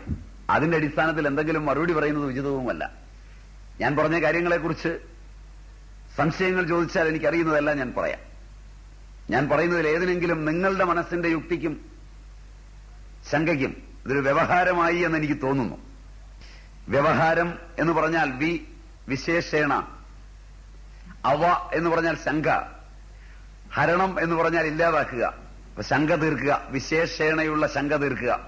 പൗരാണിക ഭാഷയിൽ കോടതികൾ അതിനാണ് ഉണ്ടാക്കിയിരുന്നത് പണ്ട്. ഇപ്പൊ അല്ല. ഇപ്പൊ വ്യവഹാരമെന്ന പേര് അവിടെ യോജിക്കില്ല. എന്നിട്ട് വേണം ഏതൊരുവനാണോ ഒരു വസ്തുവിന്മേൽ എനിക്കാണ് അവകാശമെന്ന് പറയുന്നത്, ആ അവകാശമുള്ള വസ്തു അവന്റെ അല്ലാന്ന് അവന് ബോധ്യപ്പെട്ട് മറ്റൊരാൾക്ക് കൊടുത്താൽ പിന്നീട് കോടതി വിട്ടാലും കോടതി പിരിഞ്ഞാലും അതിന്റെ തുടർച്ചയായ കേസുകൾ വേറെ ഉണ്ടാവില്ല. അത് തീർക്കാൻ സമർത്ഥനായിരിക്കണം ന്യായാധിപനും. ഞാനിവിടെ വന്നു, നിങ്ങൾ പറഞ്ഞ വിഷയം, അതിന്റെ ചരിത്ര പശ്ചാത്തലം, അതിന്റെ ശില്പ പശ്ചാത്തലം മുതലായവയുടെ അടിസ്ഥാനത്തിൽ ഞാൻ കുറെ കാര്യങ്ങൾ പറഞ്ഞു. അവയിൽ ഏതാണ് നിങ്ങളിൽ ശങ്കയുണ്ടാക്കിയതെന്ന് എനിക്കറിയില്ല. ഒരു ശങ്ക ഉണ്ടാക്കാമെന്ന് എനിക്ക് ഊഹമുണ്ട്. അത് ഊഹിച്ചു പറയുന്നത് ശരിയാണോ എന്നറിയില്ല. നിങ്ങൾ അനുവദിക്കുമെങ്കിൽ അത് ഞാൻ പറയാം. അത് റിയലായിട്ടുള്ള ശങ്ക നിങ്ങൾ പറഞ്ഞാൽ മാത്രമേ അറിയാൻ വഴിയുള്ളൂ. ഒന്ന്, പലപ്പോഴും ഒരു ലക്ഷ്യമുണ്ടാവും ഇത്തരം വിഷയങ്ങൾ വെച്ച് പ്രഭാഷണത്തിന് വിളിക്കുമ്പോൾ. ആ ലക്ഷ്യം പൂർണ്ണമായും തകർന്നിട്ടുണ്ടാവും. അപ്പോഴുണ്ടാകുന്ന ശങ്കയല്ല, വിഷയത്തെക്കുറിച്ചുള്ള ശങ്കയല്ല, അപ്പോഴുണ്ടാകുന്ന എതിർപ്പാണ്. അപ്പോഴുണ്ടാകുന്നതിന് ശങ്ക നല്ല പദം, എതിർപ്പാണ്. നമുക്കറിയില്ലാത്ത ഒരു കാര്യം പഠിക്കാൻ മാത്രമേ അന്യരെ വിളിക്കാവൂ. നമുക്കറിയുന്ന കാര്യങ്ങൾ നമ്മൾ തന്നെ വേണം മറ്റുള്ളവർക്ക് പറഞ്ഞു കൊടുക്കാൻ. മനസ്സിലായില്ല? നിങ്ങളിൽ ആർക്കൊക്കെയോ ക്ഷേത്രം എന്തിനാണെന്നും എന്താണ് ക്ഷേത്രം കൊണ്ട് വേണ്ടതെന്നും കൃത്യമായി അറിയാം. അത് ജനങ്ങളെ കൊണ്ട് ചെയ്യിപ്പിക്കുന്നതിനറിയില്ല. അവർക്ക് കൃത്യമായി അറിയാം ക്ഷേത്രത്തിന്റെ ഉദ്ദേശം എന്താണ്, ക്ഷേത്രം എന്തിനാണ്, ക്ഷേത്രം എങ്ങനെയാണ് പരിപാലിക്കേണ്ടത്. അത് പരിപാലിക്കാനാണ് ക്ഷേത്രവുമായി അവർ ബന്ധപ്പെട്ട് നീങ്ങുന്നതും ഒട്ടേറെ കഷ്ടപ്പാടുകളോടെ. ക്ഷേത്രം കേന്ദ്രമാക്കി ഹിന്ദുക്കളെ ഏകീകരിക്കുക, ക്ഷേത്രത്തെ സമുദ്ധരിക്കുക, ക്ഷേത്ര ആരാധന വികസിപ്പിക്കുക, ഇതെല്ലാം മനസ്സിലുള്ള നല്ലവരായ നിങ്ങളുടെ ഇടയിലെ കുറെ ഹിന്ദുക്കള് താൽപര്യപൂർവ്വം രംഗപ്രവേശനം ചെയ്ത് കഷ്ടപ്പെട്ടാണ് പഴയ ഇടിഞ്ഞു പൊളിഞ്ഞ ക്ഷേത്രമൊക്കെ വളരെയേറെ ബുദ്ധിമുട്ടി നന്നാക്കി കൊണ്ടുവന്ന്, പിരിച്ചും വിഷമിച്ചും ഒക്കെ നന്നാക്കി കൊണ്ടുവന്ന് അതില് ശാന്തിക്കാരില്ലാത്ത അവസ്ഥ മാറ്റി എവിടുന്നെങ്കിലും ശാന്തിക്കാരനെയൊക്കെ കഷ്ടപ്പെട്ടു കൊണ്ടുവന്ന് ശാന്തിയുമൊക്കെ തുടങ്ങി പഴയ രീതിയിൽ ഉദ്ധരിക്കാൻ വേണ്ടി ഒട്ടേറെ കഷ്ടപ്പെട്ട് വരുമ്പോ ജനങ്ങളെ അതിലേക്ക് എത്തിക്കണം. ജനങ്ങൾ എത്തുന്നില്ല എന്നുള്ളത് മാത്രമാണ് ആകെ ഒരു വിഷമം. വരുമാനത്തിന് ജനങ്ങളിൽ നിന്ന് കിട്ടിയില്ലെങ്കിലും മറ്റു ചില ഏർപ്പാടുകൾക്കൊക്കെ മിക്കവാറും ക്ഷേത്രങ്ങളോടൊപ്പം ചിട്ടി ഇല്ലേ. അപ്പൊ അങ്ങനെയുള്ള പരിപാടികള്, പിന്നെ മിക്കവാറും നാട്ടിലുള്ള ബീഡിയും സിഗരറ്റും വരെ ക്ഷേത്രത്തിനടുത്തുനിന്ന് കിട്ടിയാൽ അത് മേടിക്കാനെങ്കിലും വരുമ്പോ അതിൽ നിന്ന് കിട്ടുന്ന ചില്ലറയെങ്കിലും കാണിക്ക വീഴുമല്ലോ എന്ന് വിചാരിച്ച് ഷോപ്പിംഗ് കോംപ്ലക്സും ഗ്രാമങ്ങളിലായിട്ടില്ല എങ്കിലും ടൗണുകളിലെല്ലാമായിട്ടുണ്ട് ഷോപ്പിംഗ് കോംപ്ലക്സും. പിന്നെ ഇതിനപ്പുറം മനുഷ്യർ കഷ്ടപ്പെട്ട് ക്ഷേത്രങ്ങൾ ഇരിക്കുന്നിടത്ത് കൊണ്ടൊന്ന് കാണിക്കയിടില്ല എന്നറിയുന്നത് കൊണ്ട് ഏതെങ്കിലും സമ്പന്നനെ പിടിച്ച് അച്ഛന്റെയോ അമ്മയുടെയോ പേരിൽ വഴിയരികിലേക്ക് ഇറക്കി എറിഞ്ഞുകൊടുക്കാൻ പറ്റുന്ന വിധത്തിലൊരു കാണിക്കുകയും. സാമൂഹികമായി നിങ്ങളുടെ ചരിത്രം ഇവിടം വരെ എത്തിയിട്ടുണ്ട്. ഇത്രയും വരെയൊക്കെ ഞങ്ങൾ ഒപ്പിച്ചു. ക്ഷേത്രത്തിന്റെ അടുക്കൽ ആളുകൾ വരില്ല, 10 പൈസ ഇടില്ല. ബസ്സേ പോകുമ്പോഴെങ്കിലും മറ്റു മതങ്ങളുടെ വികാസവും പരിണാമവും കണ്ട് അവരുടെ കാണിക്കവഞ്ചിയിലേക്ക് അവരുടെ മതത്തിൽപ്പെട്ടവൻ എറിഞ്ഞു കൊടുക്കുന്നത് കണ്ടെങ്കിലും 10 പൈസ എറിഞ്ഞു കിട്ടിയാൽ അങ്ങനെയെങ്കിലും ഇതൊക്കെ ഒന്ന് ഉദ്ധരിച്ച് ഹിന്ദുവിനെ നന്നാക്കണം എന്ന വികാരം വരെ എത്തിയിരിക്കുന്ന നിങ്ങൾ കഷ്ടപ്പെട്ടുണ്ടാക്കിയതായതെല്ലാം. ഇത്രയൊക്കെ ചെയ്തിട്ടും ജനം മാത്രം ഭക്തിപൂർവം ഇതിനകത്തേക്ക് എത്തിക്കിട്ടാത്തതിലുള്ള വിഷമം തീർക്കുവാനാകും ഒരുപക്ഷെ ജനങ്ങളെ ഇത് ശാസ്ത്രീയമാണെന്ന് പറഞ്ഞു മനസ്സിലാക്കി കൊടുത്ത് ആലിന്റെ ചുവട്ടിൽ പ്രദക്ഷിണം വയ്ക്കുമ്പോൾ ശാസ്ത്രമുണ്ടെന്നും അമ്പലത്തിലെ വിഗ്രഹത്തിൽ നിന്ന് തരംഗങ്ങൾ ഉണ്ടാകുന്നുണ്ടെന്നും അങ്ങനെയുള്ള തരംഗങ്ങൾ കൊണ്ട് നിങ്ങൾക്കൊക്കെ ഉദ്ധാരണം വരുമെന്നും ഒക്കെ പറഞ്ഞു കൊടുത്താൽ ആധുനിക ശാസ്ത്രത്തെ ക്ഷേത്രാചാരത്തിന്റെ തലങ്ങളിലേക്ക് താഴ്ത്തിക്കൊണ്ടുവരുവാനുള്ള ബൗദ്ധിക പ്രതിഭയുള്ള ആളുകൾ അത് ചെയ്തെങ്കിലും ഇവിടെ ആളെ എത്തിച്ചു തരണം, അത്രയും ശാസ്ത്രീയതയുണ്ടെന്ന് സ്വാമി പറയും എന്ന പ്രതീക്ഷയിലാകും നിങ്ങൾ എന്നെ വിളിച്ചത്. അത്രയുമൊക്കെ ശാസ്ത്രമുണ്ടെന്ന് നിങ്ങൾക്കറിയുമെങ്കിൽ പിന്നെ എന്നെ വിളിക്കേണ്ടതില്ല. ഞാൻ ഒരിക്കലും എന്റെ വാക്കുകൊണ്ട് എനിക്കറിയുന്നതിലപ്പുറം പറഞ്ഞ് ജനങ്ങളെ വഞ്ചിക്കുവാൻ ഒരിക്കലും ഇഷ്ടപ്പെട്ടിട്ടില്ല. അതിലൂടെ ഒരു ധർമ്മം നിലനിർത്തണമെന്ന് ഞാൻ ആഗ്രഹിച്ചിട്ടുമില്ല. കാരണം ലോകത്ത് ഏതെല്ലാം തരത്തിൽ വ്യാഖ്യാനിച്ച് നിലനിർത്തിയാലും സത്യം മാത്രമേ നിലനിൽക്കൂ. അത് ഭാരതീയ തത്വചിന്തയുടെ അടിസ്ഥാനമാണ്. അതിന്റെ മേൽ വരയ്ക്കുന്ന ഓരോ വരയും ഓരോ കളങ്കവും ചരിത്രത്തിൽ ഹിന്ദുവിന്റെ സാമാജിക അവബോധത്തിനേൽക്കുന്ന പോറലാണ്. കാരണം സനാതനധർമ്മം ഒരു സംഘടിത മതമല്ല. അത് താൽക്കാലികങ്ങളായ അഡ്ജസ്റ്റ്മെന്റുകളിലൂടെ നടത്തിയാൽ നാളെ അത് നടത്തിയ കമ്മിറ്റിക്കാരൻ തന്നെ ഇന്ന് ക്ഷേത്രത്തിൽ നിൽക്കുന്നവനാണെങ്കിലും നാളെ അവന്റെ പ്രസിഡന്റ് പദവിയോ സെക്രട്ടറി പദവിയോ പോകാം. മനസ്സിലായില്ല? പോകുമ്പോ അവൻ മെല്ലെ പറയും, അന്ന് അവൻ ഉൾപ്പെടുന്ന സംഘടനയിൽ ഇരുന്നു കൊണ്ട് പറയും, പണ്ടൊരു സ്വാമിയെ ഞങ്ങൾ പോയി വിളിച്ചു, ഞങ്ങൾ അദ്ദേഹത്തിനൊരു പ്രസംഗം എഴുതി കൊടുത്തു, അങ്ങനെയാണ് ഈ വന്ന് പ്രസംഗിച്ചത്, അങ്ങനെയാണ് നിങ്ങളെയൊക്കെ വഞ്ചിച്ചത് എന്ന് അവൻ പറഞ്ഞു മിടുക്കനാവും. മനസ്സിലായോന്നറിയില്ല. നിങ്ങളുടെ ക്ഷേത്രങ്ങളിൽ പലപ്പോഴും മണ്ണ് കുഴിച്ച് വിഗ്രഹങ്ങൾ കിട്ടാറുണ്ട്. കേരളത്തിൽ അങ്ങനെ 30-40 കൊല്ലം മുമ്പ് തിരുവല്ലയ്ക്കടുത്ത് തിരുവൻവണ്ടൂർ എന്ന് പറയുന്ന സ്ഥലത്ത് ഒരു ക്രിസ്തീയ മതവിശ്വാസി സ്വപ്നം കണ്ടൊരു വിഗ്രഹം കണ്ടുകിട്ടി. ഒരു ക്രിസ്തീയ മതവിശ്വാസിയെ സ്വപ്നം കാണുന്നത്. ഇപ്പൊ വിഗ്രഹം കിടക്കുക 100 അടി ആഴത്തിലാണ് കിടക്കുന്നത്. പകലും രാത്രിയും മാന്തി, വിഗ്രഹം കിട്ടിയില്ല. ഒരു വലിയ കുളം തന്നെ ഉണ്ടായി, വെള്ളം കിട്ടുന്ന. ഇപ്പൊ ജ്യോതിഷി പറഞ്ഞു, ഇങ്ങനെ വിഗ്രഹം താന്നോണ്ടിരിക്കുകയാണ്. ഇപ്പൊ വീണ്ടും മാന്തുക. അപ്പൊ അന്ന് അതിന്റെ പ്രസിഡന്റ് സെക്രട്ടറി ഒക്കെ ഉണ്ട്, ഖജാൻജിയൊക്കെ ഉണ്ട്.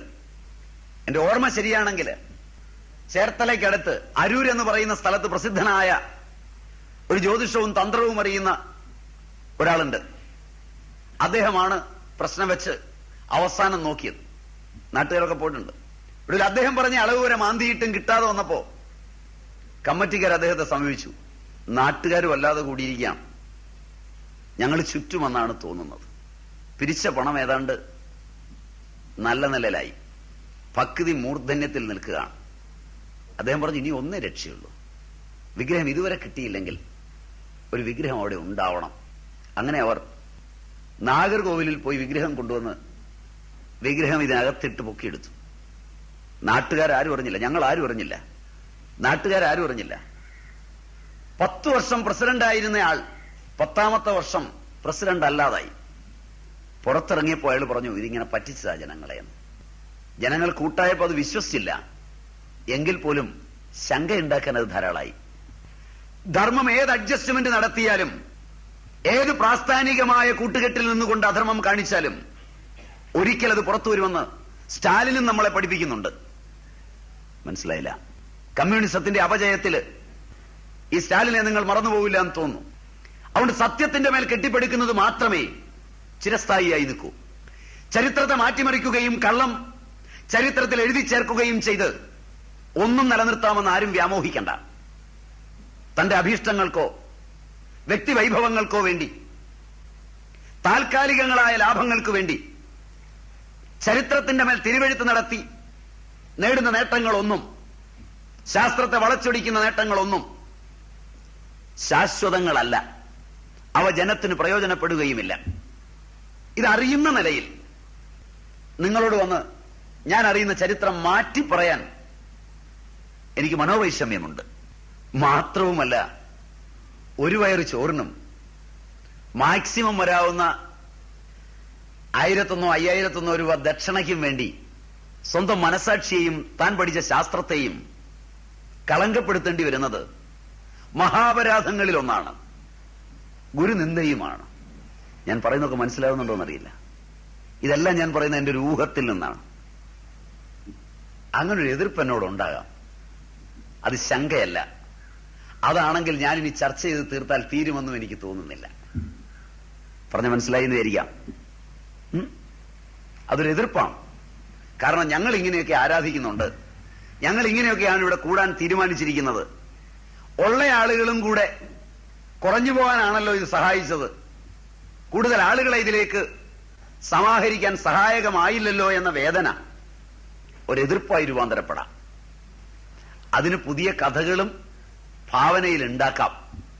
സ്വാമി വിഗ്രഹഭഞ്ജകനാണ്, നിരീശ്വരവാദിയാണ്. ഞാൻ പറഞ്ഞ വാക്കുകളിൽ ഒന്നും നിങ്ങൾക്ക് നിരീശ്വരവാദത്തിനോ വിഗ്രഹഭഞ്ജകത്വത്തിനോ അടിസ്ഥാനമായി പറയാൻ ഉണ്ടാവില്ലെന്നാണ് എന്റെ വിശ്വാസം. നല്ല ഈശ്വരാനുസന്ധാനം ആരെങ്കിലും ചെയ്യാൻ ആഗ്രഹിക്കുന്നെങ്കിൽ അതിനുള്ള വഴികൾ തന്നെയാണ് ഞാൻ ഇവിടെ നിന്ന് പറഞ്ഞത്.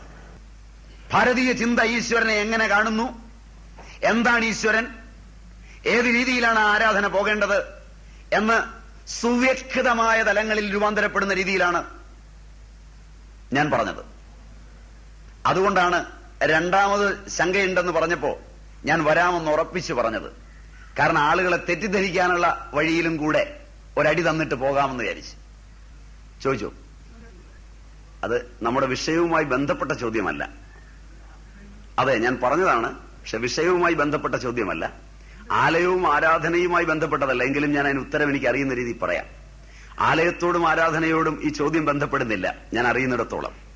അതായത് എന്തുകൊണ്ടാണ് ഈ വ്യത്യാസം ഉണ്ടാകുന്നത് എന്നായിരിക്കുമല്ലോ ചോദിക്കുന്നത്, അല്ലേ?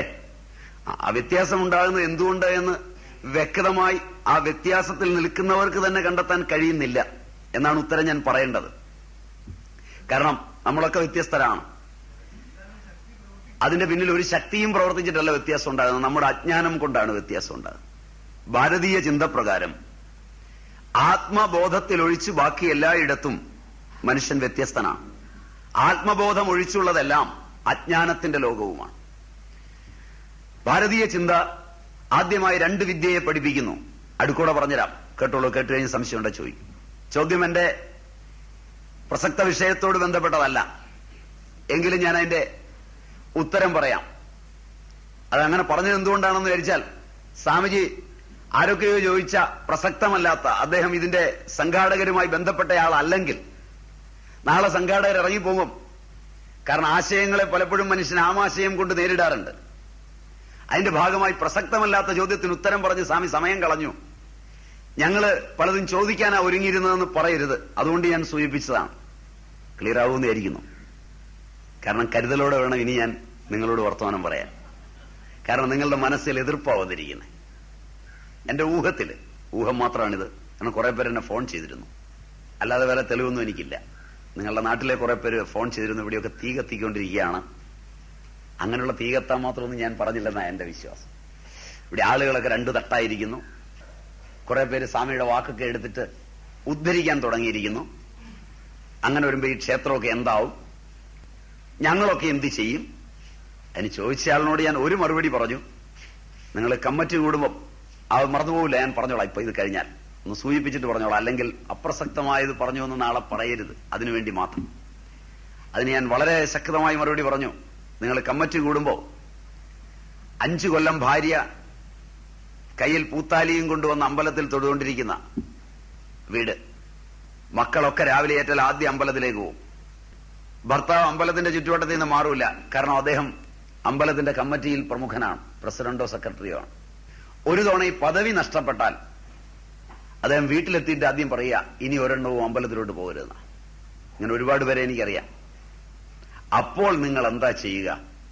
അതൊക്കെ തന്നെ ഇപ്പോഴും ചെയ്താൽ മതി എന്ന് പറയും. മനസ്സിലായില്ല? ക്ഷേത്രത്തിന്റെ ആരാധനയോ കുറഞ്ഞു പോയെങ്കിൽ അപ്പോൾ ചെയ്യുന്നത് ചെയ്താൽ മതി. കാരണം വെച്ചാൽ അയാളെ പിടിച്ചു നിർത്താൻ പറ്റൂലല്ലോ ഈ അറിവ് കൊണ്ടൊന്നും. 10 കൊല്ലം ഭരിച്ചവനാണ് അറിയുക ക്ഷേത്രം ശക്തമാണെന്നും ദേവതയ്ക്ക് ശക്തിയുണ്ടെന്നും. 10 കൊല്ലത്തെ ഭരണം കഴിഞ്ഞ് അയാൾ അമ്പലത്തിൽ കയറിപ്പോകരുതെന്ന് പറഞ്ഞാൽ അയാൾ പോകണ്ടെന്ന് തീരുമാനിക്കുന്നതോടെ നാട്ടുകാർക്കറിയാം. അത് ഞാൻ പൂരിപ്പിച്ച് പറഞ്ഞ് നിരീശ്വരവാദം പറഞ്ഞൊന്നും വേണ്ട. അപ്പൊ ഈ കൂട്ടായ്മയൊക്കെ ഞാൻ ഉണ്ടെങ്കിലുണ്ട്, ഞാനില്ലെങ്കിൽ ഇല്ല എന്നല്ലേ? ഇപ്പൊ എല്ലാ സത്യവും ഞാൻ ഉണ്ടെങ്കിൽ സത്യവും ഞാനില്ലെങ്കിൽ അസത്യവുമല്ലേ? ചോദ്യം മനസ്സിലായില്ല. ഞാൻ എങ്ങനെയോ ജനിച്ചു പോയത് ഹിന്ദുമതമായതുകൊണ്ട് ഹിന്ദുമതം ശ്രേഷ്ഠമാകുന്നു. ഞാൻ ക്രിസ്തുമതത്തിൽ ജനിച്ചിരുന്നുവെങ്കിൽ, നിങ്ങൾ ഓരോരുത്തരും ഒരു നിമിഷം ആലോചിക്കുക, നിങ്ങൾ ക്രിസ്തുമതത്തിലായിരുന്നു ജനിച്ചത് എങ്കിൽ, നിങ്ങളുടെ അച്ഛനമ്മമാർ ക്രിസ്ത്യാനികളായിരുന്നെങ്കിൽ, നിങ്ങളിൽ ഒരാൾ ഏത് രാഷ്ട്രീയത്തിൽ നിൽക്കുന്നുവോ ആ രാഷ്ട്രീയം കുറ്റമറ്റതും ഉചിതവും സത്യവും ധർമ്മങ്ങളുള്ളതുമാണ്. ശരിയല്ലേ? എന്ന് നിങ്ങൾ അതിനോട് വിട പറയുന്നുവോ അന്നു മുതൽ മുമ്പുണ്ടായിരുന്ന ധർമ്മമൊക്കെ തീരുകയും ചെയ്യും. അപ്പൊ ഏറ്റവും വലിയ ശരിയേതാണ്? ഞാനാണ്. നിങ്ങളൊന്ന് കേട്ടോട്ടെന്ന് വെച്ചാൽ മറ്റേ വിഷയമാണെന്ന് പറഞ്ഞത്. നിങ്ങൾക്കുള്ള ഉത്തരം പറയാനൊന്ന് വളഞ്ഞ വഴി സ്വീകരിച്ചതാണ്. അപ്പൊ ഞാനെന്ന് പറയുന്നതാണ് സൃഷ്ടിയുടെ ആദിമ രൂപം. ഈ ഞാനാണ് അജ്ഞാനത്തിന്റെ കേന്ദ്രം. അതുകൊണ്ട് ഈ അജ്ഞാനമാണ് വേറുകൃത്യങ്ങളുടെയും വ്യത്യാസങ്ങളുടെയും കാരണം. ഈ ഞാനങ്ങ് പോയാൽ ആത്മബോധമായി. ആ ആത്മബോധം ലഭിക്കണമെങ്കിൽ എന്നെ എന്റെ ശരീരത്തിൽ നിന്ന് മോചിപ്പിക്കണം, എന്നെ എന്റെ വാസനകളിൽ നിന്ന് മോചിപ്പിക്കണം, സൂക്ഷ്മമായി എന്നെ എന്റെ മനസ്സിൽ നിന്ന് മോചിപ്പിക്കണം. അങ്ങനെ മോചിപ്പിക്കുന്ന വിദ്യയെ അക്ഷരവിദ്യയെന്നും, അങ്ങനെ മോചിക്കാതിരിക്കുന്നിടത്തോളം ഈ ഭൂമിയിൽ സാർത്ഥകമായ ബന്ധങ്ങൾ നിലനിർത്തി ജീവിക്കുന്ന വിദ്യയെ ക്ഷരവിദ്യയെന്നും ഭാരതീയർ പറയും. ദ്വേ വിദ്യേ വേദിതവ്യേ ഇതിഹസ്മയത് വേദവിദോ വദന്തി. അറിഞ്ഞവർ പറയുന്നു വിദ്യ രണ്ടാണെന്ന്. പരാചൈവ അപരാച്ച, ഒന്ന് പരയും ഒന്ന് അപരയും. പരയിലെത്തുമ്പോഴാണ് ഒരാൾ അറിയുന്നത് എല്ലാം ഏകമാണെന്ന്. അറിഞ്ഞ ആളുകൾ ഹിന്ദുമതത്തിൽ ജനിച്ചിട്ടുണ്ട്, അറിഞ്ഞ ആളുകൾ ക്രിസ്തുമതത്തിലും ജനിച്ചിട്ടുണ്ട്, അറിഞ്ഞ ആളുകൾ ഇസ്ലാം മതത്തിലും ജനിച്ചിട്ടുണ്ട്, അറിഞ്ഞ ആളുകൾ ഭാരതത്തിലുണ്ടായിട്ടുണ്ട്, അറിഞ്ഞ ആളുകൾ പാശ്ചാത്യരിലും ഉണ്ടായിട്ടുണ്ട്, അറിഞ്ഞ ആളുകൾ കണ്ണൂർ ജനിച്ചിട്ടുണ്ട്, അറിഞ്ഞ ആളുകൾ കാസർഗോഡും ജനിച്ചിട്ടുണ്ട്. അപ്പോ അറിഞ്ഞ ആളുകൾ ജനിച്ച മതവും, അറിഞ്ഞ ആളുകൾ ജനിച്ച ജാതിയും, അറിഞ്ഞ ആളുകൾ ജനിച്ച രാജ്യവും, അറിഞ്ഞ ആളുകൾ ജനിച്ച ദേശവും മനോഹരമാകണമെന്നില്ല. അറിഞ്ഞവർ അറിഞ്ഞവരും ആനന്ദമുള്ളവരുമാണ്. അവരുടെ ആശയങ്ങൾ അറിയാതെടുത്തുപയോഗിക്കുമ്പോഴാണ് അപകടം വരുന്നത്. അറിഞ്ഞ ആളുകൾ പറഞ്ഞ വാക്കുകൾ മറ്റുള്ളവർ അറിഞ്ഞുകൊള്ളട്ടെ എന്ന് കരുണാമയന്മാരായ ആ ആചാര്യന്മാർ വിചാരിച്ചിട്ട് ജനങ്ങളോട് പറഞ്ഞു കൊടുത്തിട്ടുണ്ട്. അതൊക്കെ അവരുടെ ദർശനങ്ങളായി രംഗത്ത് വന്നിട്ടുണ്ട്. ആ ദർശനങ്ങളുടെ ഗ്രന്ഥം ചുമന്നതുകൊണ്ടോ ആ ദർശനങ്ങളെ ചുറ്റിപ്പറ്റി സംഘടനകൾ ഉണ്ടാക്കിയതുകൊണ്ടോ അറിഞ്ഞവന്റെ പിന്മുറക്കാരായിരിക്കില്ല അവർ. അറിഞ്ഞവനുമായി അവർക്ക് ബന്ധവും ഉണ്ടാവില്ല. പക്ഷേ ജാതിയുടെ പേരിൽ, മതത്തിന്റെ പേരിൽ, ദേശത്തിന്റെ പേരിൽ ഞങ്ങൾ അയാളോട് ബന്ധപ്പെട്ടവനാണ് എന്ന അവകാശവാദം ഉന്നയിച്ച് ആയിരങ്ങളെ പറ്റിക്കാൻ അവന് കഴിയും. അത് വരാതിരിക്കണമെങ്കിൽ അറിവെന്താണെന്ന് പോകുന്നവർ അറിഞ്ഞിരിക്കണം, അവൻ കളിപ്പിക്കാതിരിക്കണമെങ്കിൽ. നിങ്ങളിൽ പലരും ഗാന്ധിസവും മാർക്സിസവും നാരായണ ഗുരുവിന്റെ ദർശനങ്ങളും ചട്ടമ്പി സ്വാമികളുടെ ദർശനങ്ങളും ശ്രീശങ്കരന്റെ ദർശനങ്ങളും ഒക്കെ പൊക്കിപ്പിടിക്കുന്നത് അറിഞ്ഞിട്ടല്ലല്ലോ, വായിച്ചു നോക്കിയിട്ട് പോലും അല്ലല്ലോ. ഒരു ക്രിസ്ത്യാനിയും ക്രിസ്തുവിനെ തിരിച്ചറിഞ്ഞിട്ടല്ല ക്രിസ്ത്യാനിയാകുന്നത്. കാരണം മർക്കോസിന്റെ സുവിശേഷത്തിന്റെ അന്ത്യം എടുത്തൊരു ക്രിസ്ത്യാനിയുടെ കയ്യിൽ കൊടുത്താൽ അവനിറങ്ങി ഓടും. സത്യക്രിസ്ത്യാനി പാമ്പിനെ പിടിച്ചാൽ കടിക്കില്ല, കടിച്ചാലും വിഷപ്പാമ്പ് കടിച്ചാലും അവൻ മരിക്കില്ല. സത്യക്രിസ്ത്യാനി വിഷം കുടിച്ചാൽ മരിക്കില്ല. ഇത് ക്രിസ്ത്യാനിയുടെ ലക്ഷണം. മർക്കോസിന്റെ സുവിശേഷം പ്രചരിപ്പിക്കാൻ വരുന്നവനെ പിടിച്ചിട്ട് കുടിക്കടാന്ന് പറഞ്ഞ് വിഷം കൊടുത്താൽ can you follow? ജാതിഭേദം മതദ്വേഷം ഇല്ലാതെ ഉള്ളൊരു മാനസികാവസ്ഥയിൽ എത്തുന്നവനാണ് നാരായണീയൻ. നാരായണ ഗുരുവിന്റെ പേര് പറയുന്ന ഈഴവനും തീയനും അങ്ങനെയാണോ? ആണോ? ആവില്ല. ജാതി നീതി കുലഗോത്ര ദൂരകം നാമരൂപ ഗുണദോഷ വർജിതം ദേശകാല വിഷയാതിവർത്തിയ ബ്രഹ്മതത്വമസി ഭാവയാത്മനി എന്ന് പറയുന്ന ആചാര്യനാണ് ശങ്കരൻ. ബ്രാഹ്മണൻ അങ്ങനെയാണോ? ജാതി നീതി കുലം ഗോത്രം ഒക്കെ ദൂരെ, ഒന്നും പരിഗണിക്കണ്ട. ദേശം കാലം വിഷയം ഇവയെ ഒന്നും പരിഗണിക്കണ്ട. ഇവയ്ക്കൊക്കെ അതീതമായ ഏകമായ സത്തയെ അറിയുന്നവനാണ് ഉത്തമനായ ബ്രാഹ്മണൻ. നിങ്ങൾ കാണുന്ന ബ്രാഹ്മണരൊക്കെ എങ്ങനെയാണ്? അപ്പൊ ശങ്കരന്റെ കൂട്ടരാണോ? അല്ല. അപ്പൊ ഇങ്ങനെ ഓരോ ദർശനത്തിലും അതിന്റെ ആചാര്യന്മാർ കണ്ടെത്തിയ മഹാസത്യങ്ങൾ എഴുതി വച്ചിട്ടുണ്ട്. അത് പഠിക്കുകയും കണ്ടെത്തുകയും ചെയ്യുമ്പോൾ നാം ഏകഭാവനയിലെത്തും. അങ്ങനെ എത്തുന്നത് വിയോജിപ്പില്ലാത്തൊരവസ്ഥ ഒന്നിനോടും.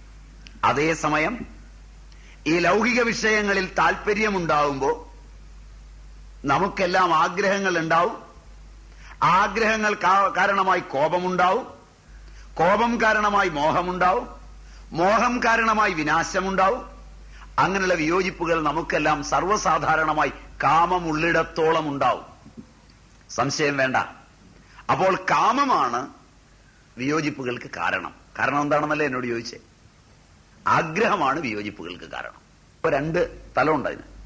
ഒരു മനുഷ്യന്റെ ജനനം എന്ന സമയം മുതൽ മാത്രം ഉള്ളൂ അവൻ എന്ന് ഭൗതികമായാണ് നിങ്ങൾ ജനനത്തെ എടുക്കുന്നത് എങ്കിൽ അതിന് ഉത്തരം പറഞ്ഞു തരാൻ എനിക്ക് വിഷമമുണ്ട്. ഒരാളിന്റെ ഞാനൊന്ന് പറഞ്ഞു തീരുമ്പോൾ നിങ്ങൾക്ക് മനസ്സിലാവും. ഒരാളിന്റെ ജനനം എന്നത് ഒരു വളരെ നീളമുള്ള ഒരു പ്രക്രിയയാണെന്ന്. എന്ന് പറഞ്ഞാൽ അങ്ങയുടെ പേര് ശങ്കരൻ. ശങ്കരൻ ഏതോ ഒരു അച്ഛനും അമ്മയ്ക്കും ജനിച്ചത് മുതൽ ശങ്കരനായി അറിയപ്പെടുന്നു എന്ന് മാത്രമേ ഉള്ളൂ. ശങ്കരന്റെ ജീവന് ഒരു പ്രാക് ഭൂമിയുണ്ട്, ഇതിനു മുമ്പുള്ള. അതിനെ ഭാരതീയർ പുനർജന്മം എന്ന് വിളിക്കും. ആധുനികർ ജനിതകങ്ങളുടെ സംവേദനമെന്ന് പറയും. രണ്ട് വാക്കിൽ ഏത് ഉപയോഗിക്കാം, എനിക്ക് വിരോധമില്ല. അതായത് ഹോളിസ്റ്റിക്കുകൾ, ആധുനിക ഹോളിസ്റ്റിക്കുകൾ അവർ നടത്തിയ പഠനങ്ങളിൽ ഒരുവൻ ഉണ്ടായി മരിക്കുന്ന ഒരു സത്യമല്ല, അനേക കാലത്തേക്കുണ്ടായിരിക്കുന്ന ഒരു സത്യമാണ്. ഒരിക്കലുണ്ടായി പെട്ടെന്ന് മറയുന്ന ഒന്നല്ല ഈ ജീവിതം. ഉപനിഷത്തിന്റെ ഭാഷ ഉപയോഗിച്ചാൽ നചികേതസ് തന്റെ അച്ഛനോട് പറയുന്നുണ്ട്, അച്ഛാ, സസ്യമിവ മർത്യ പച്യതേ സസ്യമിവ ആജായതേ പുന എന്നെടുത്തുകൂടാം. അച്ഛൻ മുമ്പ് ജീവിച്ചിരുന്നവരെ നോക്കുക, ഇനി വരാൻ പോകുന്നവരെയും നോക്കുക. കാരണം അച്ഛൻ മുമ്പ് ജീവിച്ചിരുന്നവരിലും ഇനി വരാൻ പോകുന്നവരിലും ഒരു തുടർച്ചയായുണ്ട്. ഈ തുടർച്ചയെ എടുത്താൽ ഞാൻ മുടന്തനായി ജനിക്കുന്നത് എന്റെ ആഗ്രഹം കൊണ്ടാണ്. അനുകൂലവും പ്രതികൂലവുമായ രണ്ട് ആഗ്രഹങ്ങളാണ് എന്നെ ജനനങ്ങൾക്ക് പ്രേരിപ്പിക്കുന്നത്. എങ്ങനെ എന്ന് ചോദിച്ചാൽ, ഗീത പ്രകാരം തന്നെ യാതൊരുവൻ മരിക്കാൻ പോകുമ്പോൾ എന്ത് വിചാരിക്കുന്നുവോ അതനുസരിച്ചാണ് അവൻ ജനിക്കാൻ പോകുന്നത്. യം യം വാപി സ്മരൻ ഭാവം തജത്യന്തേ കളേബരം തം തമേ വൈദി കൗന്ദേയ സദാ തദ്ഭാവ ഭാവിത എന്ന് ഗീതാചാര്യൻ പറയും. മലയാളം, ഒരുവൻ മൃത്യുവിന്റെ സമയത്ത് എന്തു സ്മരിച്ചാണോ മരിക്കുന്നത് അതുപോലെയാണ് അവന്റെ അടുത്ത ജനനം. അതുകൊണ്ടാണ് വീട്ടിൽ കിടന്നു മരിക്കാനും മരിക്കുന്ന സമയത്ത് നല്ല ചിന്തകളും ആരോഗ്യത്തെപ്പറ്റി ചിന്തിക്കാനുമൊക്കെ പൗരാണികർ പ്രേരണ ചെലുത്തുകയും പണ്ട് ആശുപത്രികളും അനാഥാലയങ്ങളും അതുപോലെ വയസ്സന്മാരെ പാർപ്പിക്കുന്ന സ്ഥാപനങ്ങളും ഉണ്ടാക്കാതിരുന്നതുമൊക്കെ. മക്കളെ വേർപെട്ട് ഒരു വൃദ്ധസദനത്തിൽ കിടന്നൊരുത്തൻ മരിക്കുമ്പോൾ അവൻ മരിക്കുന്ന ഒട്ടേറെ വികലങ്ങളായ വേദനകളോടുകൂടിയാണ്. അതിനനുസരിച്ചുള്ള യോനിയിൽ അവൻ ജനിക്കാനിടയാവും. അപ്പോ അവൻ ആ മരിക്കുന്ന സമയത്ത് ഒരു ആടിനെയോ പശുവിനെയോ കാണുകയാണ്, അതിന്റെ കുഞ്ഞ് തള്ളയെ നക്കുന്നതോ വല്ലതും കണ്ടാൽ അവൻ ഓർമ്മ വരിക, ഈ ആട് പോലും ഭേദമാണ് ഈ മനുഷ്യജന്മത്തെക്കാളെന്ന് തോന്നും. മനസ്സിലാവുമോന്നറിയില്ല.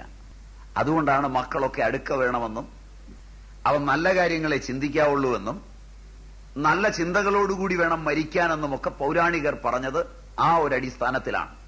അതിന്റെ പേരിലാണ് മഹാഭാരതവും രാമായണവും ഒക്കെ ഇരുന്ന് വായിക്കാൻ അവരൊരുങ്ങിയതും. എന്റെ ഓർമ്മ ശരിയാണെങ്കിൽ രാമായണമൊക്കെ വായിക്കുമെന്ന് തോന്നുന്നു, ഇവിടെയൊക്കെ ഉണ്ടെന്ന് തോന്നുന്നു.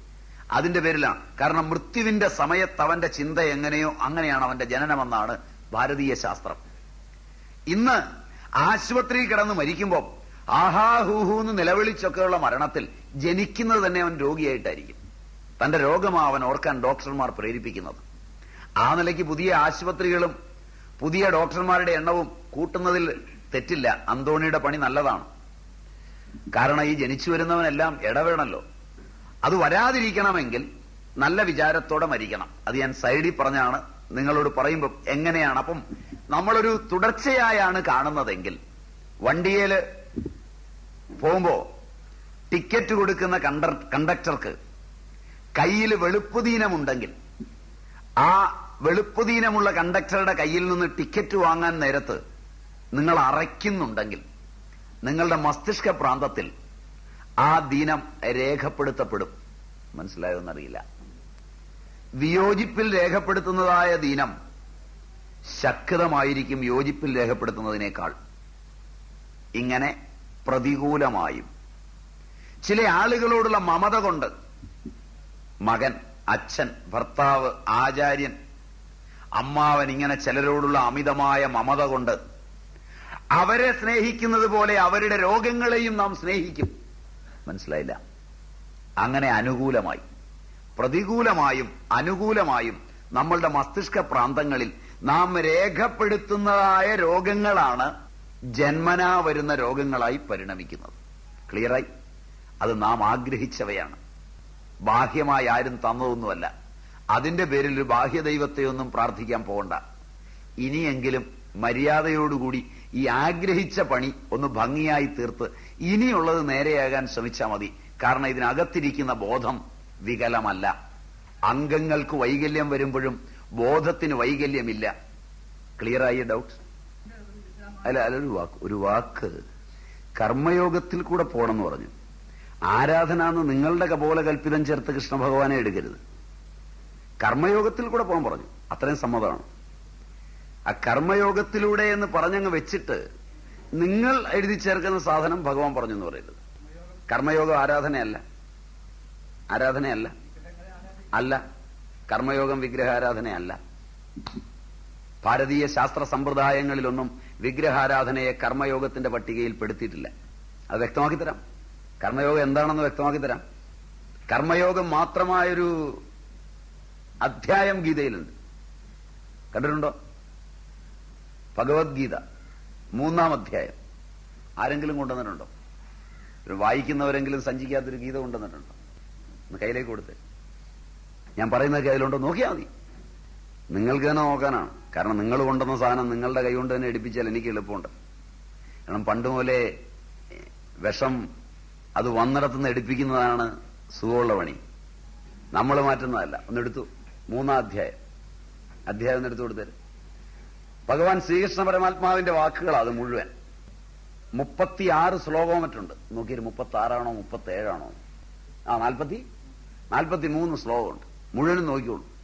വീട്ടിൽ പോയിട്ട് നല്ലോണം ശ്രദ്ധിച്ചോളൂ. ഞാൻ അതിൽ നിന്ന് നിങ്ങൾ ചോദിച്ച ചോദ്യത്തിന് ഉത്തരം ഭഗവാന്റെ വാക്കിൽ പറയാം. ഭഗവാൻ പറഞ്ഞിരിക്കുന്ന, ഞാൻ എവിടെയെങ്കിലും സംസ്കൃതം അറിയുന്നവരിടയ്ക്കൊക്കെ കാണും, നിങ്ങളും അറിയുമായിരിക്കും. 1-ാം അധ്യായം 2-ാം അധ്യായം ജ്ഞാനയോഗം ഭഗവാൻ അർജുനന് പറഞ്ഞു കൊടുത്തു കഴിഞ്ഞപ്പോ അതിലെ 2 ശ്ലോകങ്ങളാണ് അർജുനൻ ഈ ചോദ്യം ചോദിക്കാൻ കാരണം. 2 ശ്ലോകങ്ങളിൽ ഒന്നില് അർജുനനോട് പറഞ്ഞു, കർമ്മണ്യേവാധികാരസ്തേ മാ ഫലേഷു കദാചന മാ കർമ്മ ഫലഹേതുർഭു മാതേ സംഗോസ്തു അകർമ്മണി. 4 സൂത്രങ്ങളാണ് ഭഗവാൻ പറഞ്ഞത്. 1 കർമ്മണി ഏവ തേ അധികാരഃ, 2 മാ ഫലേഷു കദാചന, 3 മാ കർമ്മ ഫലഹേതുർഭു, 4 മാതേ സംഗോസ്തു അകർമ്മണി. അർജുനെ കുഴക്കിലാക്കുന്ന ഒരു ശ്ലോകമായിരുന്നു അത്. 1 കർമ്മത്തിൽ മാത്രമേ നിനക്ക് അധികാരമുള്ളൂ. അത്രയും പറഞ്ഞ് നിർത്തിയില്ല, എടുത്തു പറഞ്ഞു കർമ്മഫലത്തിൽ നിനക്ക് അധികാരമില്ല. മാ ഫലേഷു കദാചന, കദാചന ഒരിക്കലും ഫലത്തിൽ നിനക്ക് അധികാരമില്ല. ആ ഒരിക്കലും കൂടെ ചേർത്തോണം. നീ കർമ്മഫലത്തിന് ഹേതു ആകരുത്. കർമ്മഫലത്തിൽ നിനക്ക് ഹേതുത്വം വന്നാൽ ദുഃഖമാണ് ഫലം. അതുകൊണ്ട് നീ ഹേതു ആകരുത്. എന്നാൽ നീ കർമ്മം ചെയ്യാതെയും ഇരിക്കരുത്. കുഴഞ്ഞ കേസ് കേട്ടാണ്. കർമ്മത്തിന് മാത്രം അധികാരം, കർമ്മഫലത്തിന് അധികാരമില്ലായ്മ, കർമ്മഫലത്തിന്റെ ഹേതു നീ ആകരുത്. എവിടെയെങ്കിലും ഫലം കിട്ടിയാൽ അത് കാലമോ ദേശമോ ദ്രവ്യമോ പ്രകൃതിയോ അദൃഷ്ടമോ തന്നതാണ്, നീ അല്ല എന്ന് നിനക്ക് എപ്പോഴും ഓർമ്മ വേണം. ഏതെങ്കിലും ഫലം നീ ഉണ്ടാക്കിയതാണെന്ന് വിചാരിക്കുന്നുവോ അന്ന് നിന്റെ ജീവിതം പോക്കായി.